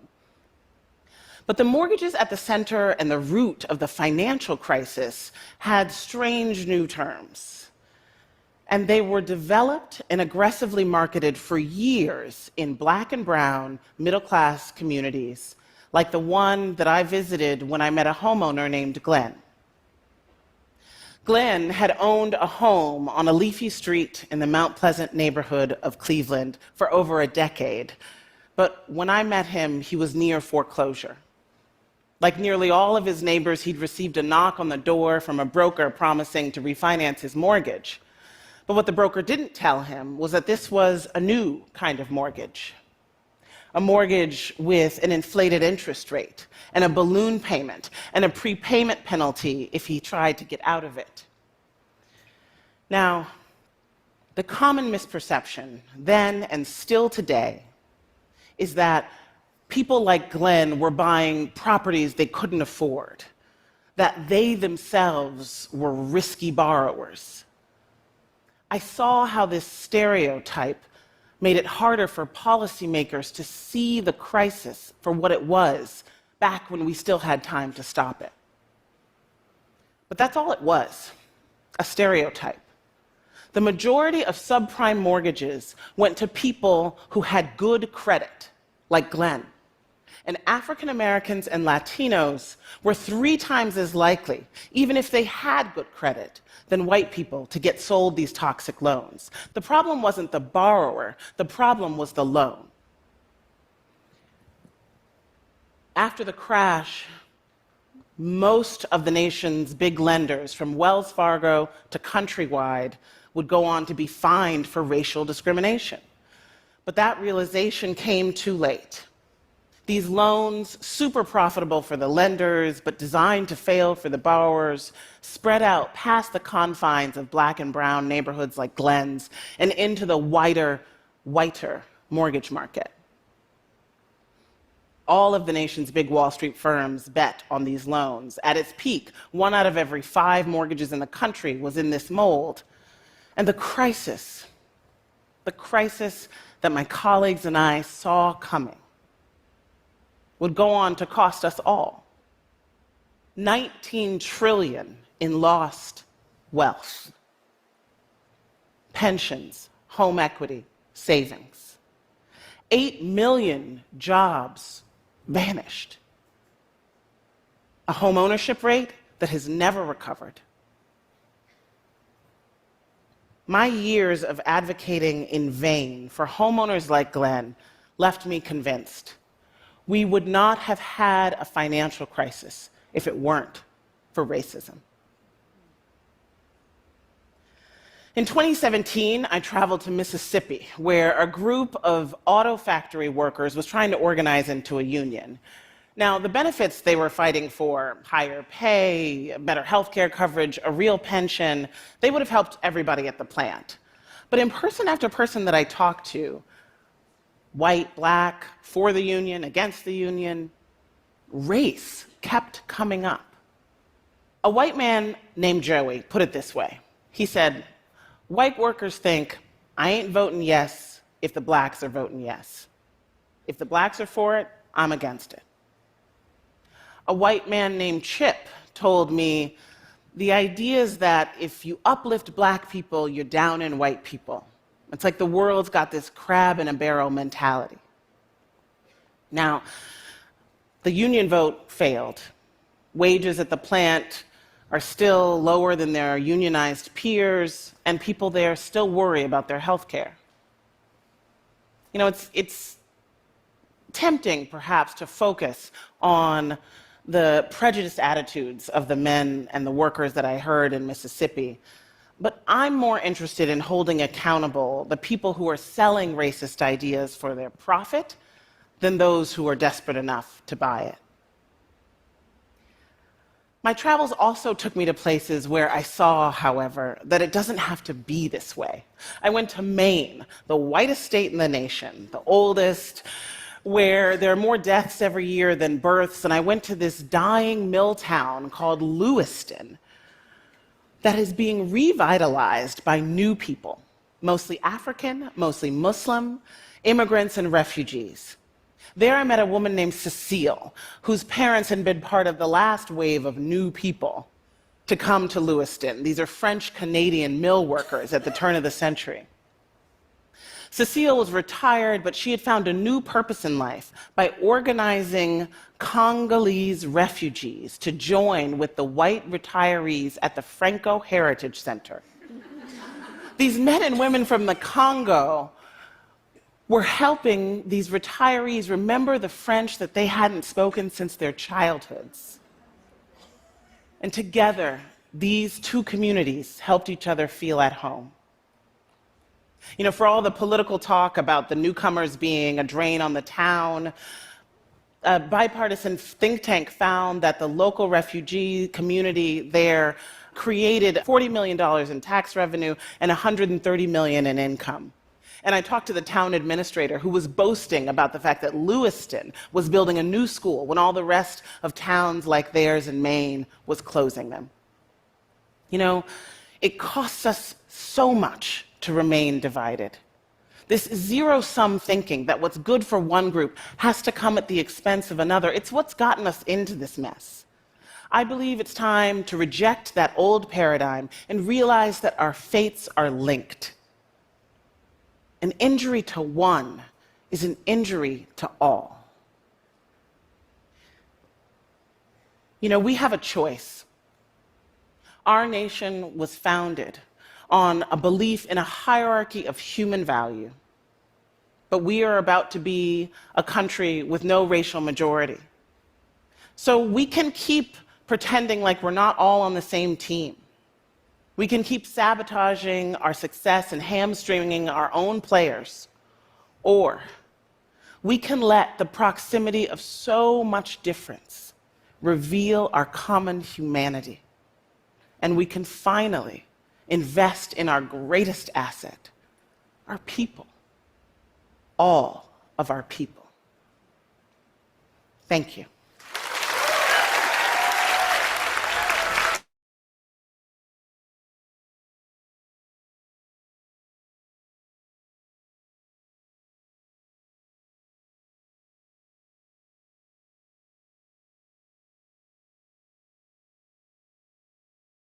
All right, so before we go on break, I want to go over these instructions and then we'll take a 5-minute break. So a lot of what Heather McGee was speaking on talked about how racism and discrimination has consequential impacts on all of us, especially when those things are used to inform policy.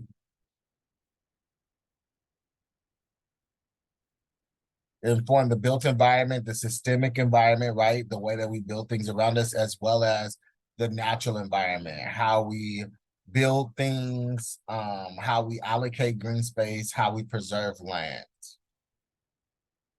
So this all connects to what we've been discussing this semester, which is how do design interventions impact the social determinants of health? And it's not just design interventions, right? It's global ecosystems, natural environment, the built environment, activities, local economy, the community and lifestyle. This all then impacts people based off of age, sex, and hereditary factors. So when we come back from break, we are going to do an activity that really allows us to check in with the ways that we've interacted with implicit bias in context of our identity and the incentive associated with it. So with that being said, let's go ahead and take a 5-minute break and we'll come back at 8:20. Excuse me, 8:25. 5-minute break, we'll come back at 8:25.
We should be coming back.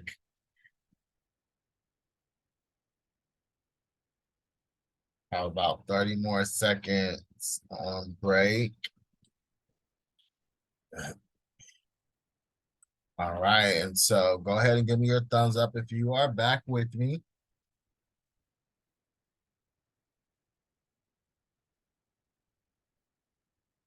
All right, so this is going to be a really fun activity. I want you to reflect on, you know, what you heard in the video with Heather McGee, as well as the different ways you all interact in your person and your bodies with the global ecosystem, the natural environment, the built environment activities, the local economy, how you exist in your community, your lifestyle, as well as your people, your family, right? So a lot of these things we're connected to, like our age, sex, and other hereditary factors influence what I call our identity incentive association. So this is a concept that I developed to better understand the ways our social interactions are empowered or disempowered by the cultural constructs that we engage with socially, right? And so again, our condition plus our behavior plus our association equals our social acceptance into a cultural construct. So the cultural constructs are things that we inherit. We don't oftentimes have a strong influence on them outside of our conscious decision to participate or not participate. So what does this look like? Identity incentive association is both internal and external, but for today's conversation, we're going to really be thinking of it from the internal perspective and really want you all to be thinking about your own lived experiences. So again, your identity is connected to three components of your existence, which is your condition, your behavior, and the people you know. So your condition is what condition do you have that gives or takes away power? So that's a question you want to be thinking about regarding your behavior. What behavior do you exhibit to maintain power or that interferes with power attainment? Also association. Who or what do you or I associate with to assert your value or power? Okay, so to further connect the dots on this, I did put a link in the chat. And so I want you all to follow that link. Can you all still see my screen? Identity Incentive Association on the Padlet. Can you see the Padlet screen? Thumbs up if you can see Padlet. Okay, cool. So with Padlet, right? And so when you follow that link, this activity you'll follow through, we'll give it about like 10 minutes. Your condition is your race, your health, your gender, things that you can't control. What condition do you have that gives or takes away power? Your behavior, your clothing, your speech, your hairstyle, that's more of your behavior. You can change those things as you desire. But what behavior do you exhibit that helps you maintain or interferes with your power? Some folks, you know, participate in behavior that is more social acceptable and they do it intentionally because of what they can benefit from it. Some folks are really true to themselves and that can sometimes be consequential, right? Your parents telling you to cut your hair or to change your hair color or to not have so many piercings or why do you wear so many tattoos, right? Like, so things like that, right? So really investigating that, okay? So association, you want to think about relationships, families, clubs, schools. Who or what do you associate with that assert your value or your power? And for the last two, it's more reflective. Who or what do you have power over? And what does it allow you to decide? And can your presence impact someone else's power outcome? Thinking about Heather McGee's video, thinking about our proximity to power, thinking about, you know, the way that the built environment either empowers us or disempowers us based off our identity. and we're thinking of identity in context of condition, behavior, and association. So go ahead and respond in the to the link. Follow the link in the chat. Again, it'll take you to this, and I just want you to answer all of these questions. Yes, all of these questions quickly. We'll take about 10 to 12 minutes. You don't necessarily have to have long drawn out responses, Naui, but yes, you do want to respond to all of the questions.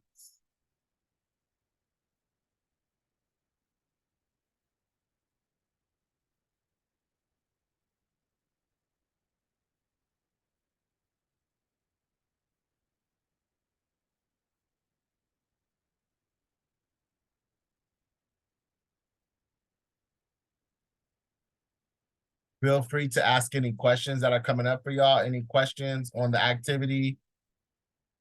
I do see some responses starting to come in the chat, come into the activity board, and this is exactly just quick responses on your gender, your race, or whatever you feel impacts your identity and senses.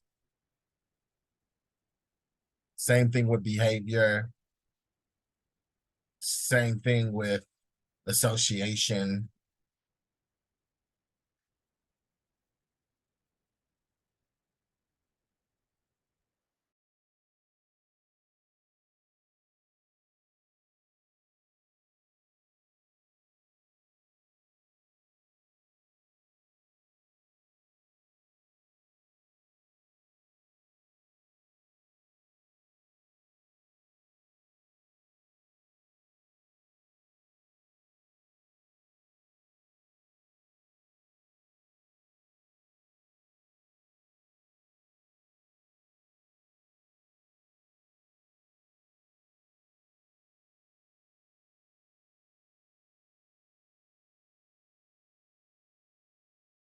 Let me know if anyone has issues accessing the link, but let's go ahead and quickly get those responses done.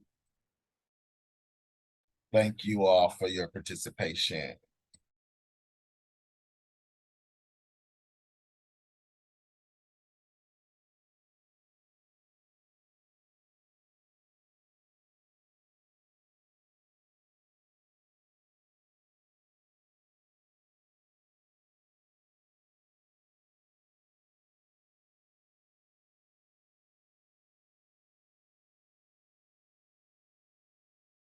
We have about 8 more minutes for this activity. So go ahead and put your responses in as quickly as possible.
All right, so feel free to continue to add your responses to the link.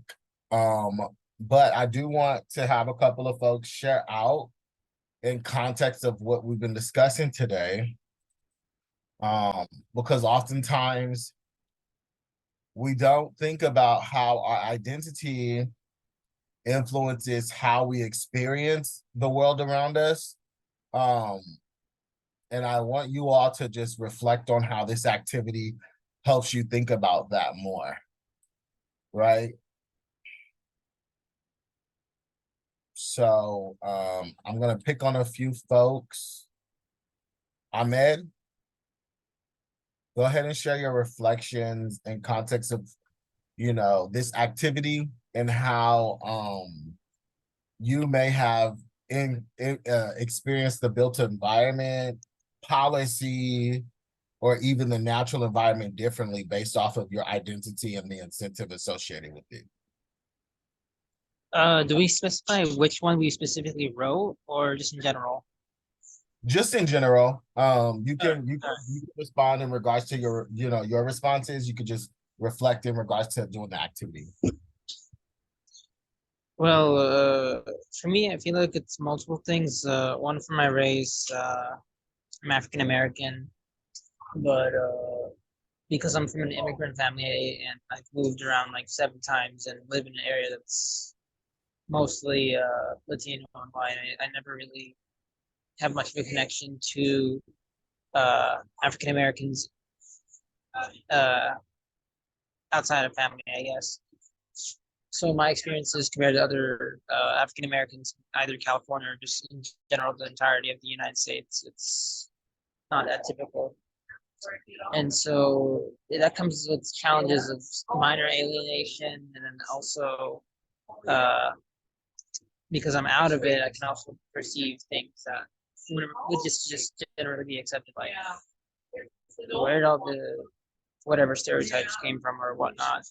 And then culturally, similarly, my immigrant family, their culture, because I'm not completely connected to their familial ties at home or at their birth nation, I can have some outside view of that, as well as experiencing some cultural bias from my family themselves.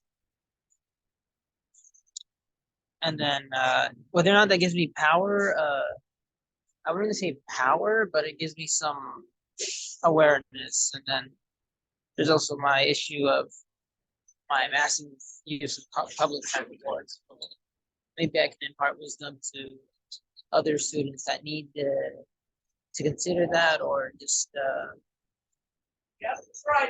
try to give advice. Okay. Thank you so much. Thank you for sharing that, Ahmed. And how would you say, like, reflecting on this, your experience is impacted by policy or the built environment, or even like how it impacts the natural spaces that you share? For me, it means that I do have to, because I am more aware of this, I do have to take legitimate responsibility in promoting general humanity and welfare for everyone involved through these projects, as well as trying to make sure my designs aren't accidentally just ending up being insensitive or uninformed to those living in the area or for whoever our client is. Awesome. Thank you so much for sharing that, Ahmed. Jonathan, Wu, I want to go to you, and then Kyle, if you can get prepared to share, and then we'll close out with you, Julia. Can I ask what should I share with? Yes, go ahead, Jonathan. Sorry, can I ask what should I share with? Yeah, you can just share generally what you how you responded, and then like how you feel your identity is impacted by the built, systemic, or natural environment. Oh. Uh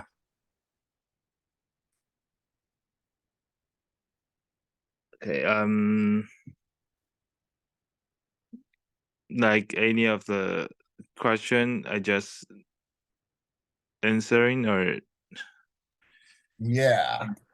And you okay. can just reflect on like how you feel, like let's say um your experience as a student, your experience as English being a second language, your experience and like how that's impacted your Oh, how you maneuver the built environment, the systemic environment, and the natural environment. okay. I will always want to be cool with anyone. Yeah, even they give me like some challenge, or they want give me some hard time. Or I'm trying to be like fit anyone's their favor. Yeah, yeah. I just want cool, yeah, with anyone and just try to satisfy others' needs. And if I'm unable to, I cannot do that, or I can. I just get refused. I just refuse if I cannot do that. Yeah. Yeah, thank you for sharing that, Jonathan. You bring up a good point. Like just the way that I understand what you're saying is, your identity really impacts the idea that you feel in a sense of like just getting along with folks and connecting with folks oftentimes means not always fully being heard or fully being like being able to advocate for yourself, because it sounds like what you were saying is sometimes people do give you a hard time, but instead of pushing the issue, sometimes you decide to go with the flow more than it Yeah. is to be upset or push back on those things. Yeah. Yeah. And that can go in regards to the built environment too, where if there's like a design feature that's absent, you probably wouldn't say, hey, this is a design feature that needs to be added. You would just say, oh, I'll just figure out how to get around that. Same thing with policy, same thing with like a green space. But I think the cool thing is you are a designer too, right? So you actually get to influence those spaces as well. So that's a cool thing to kind of know that in your own experience you don't always feel heard, but you can exercise that muscle to make sure other people feel heard through your design. So thanks for sharing that, Jonathan. Yeah. All right. Kyle, Thank let's you. go to you, and then we'll close it out with Julia.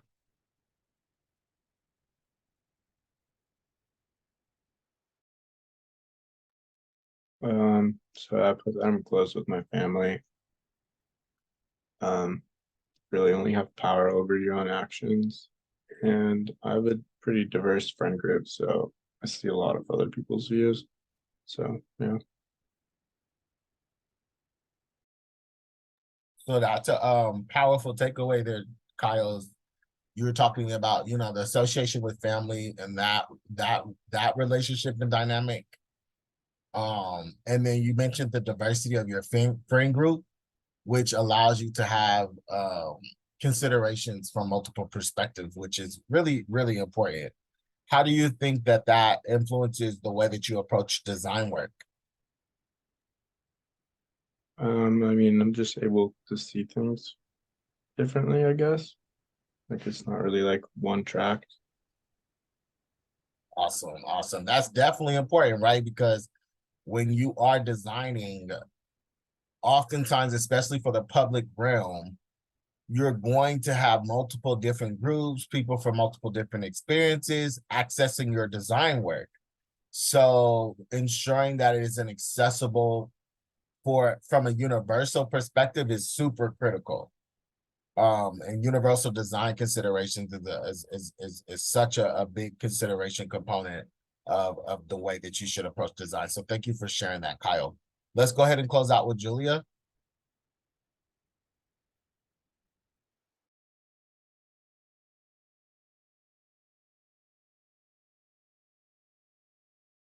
I think Julia stepped out.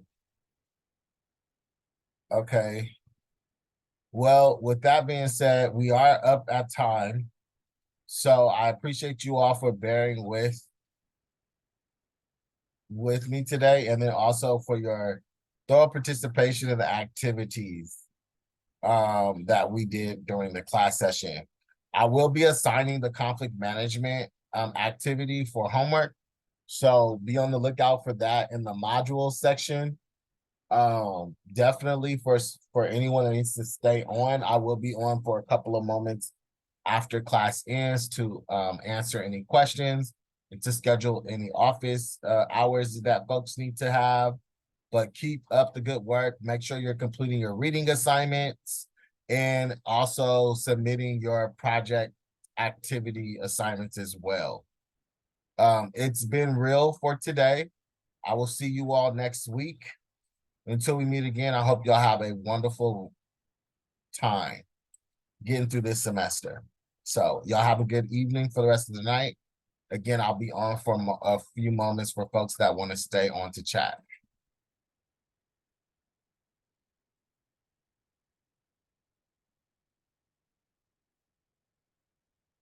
I'm still working on updating the current grades, Nally. I did see one of your assignments didn't come through. I don't know, it's the format of the assignment. It's saying that it's an Adobe PDF, but when I pull it open, it's not showing up. So if you can resend your PDF assignment, I'll connect with you offline. But yeah, I am still working through updating the grades. But as long as your assignment is turned in, you're good to go. I do know that folks are still behind with some of their assignments though. Professor, so I still missing some like reading assignment. Can I like first I don't even submit the first reading. Can I submit later on? Yeah, you can turn it in. Just turn it in as soon as possible. I did remove one of the readings from the class. I feel like a couple of students turned it in. So I'm going to try to figure out how best to address that. But for the first reading, which is Black Landscape Matters, yes, turn it in as soon as possible. And then the next reading will be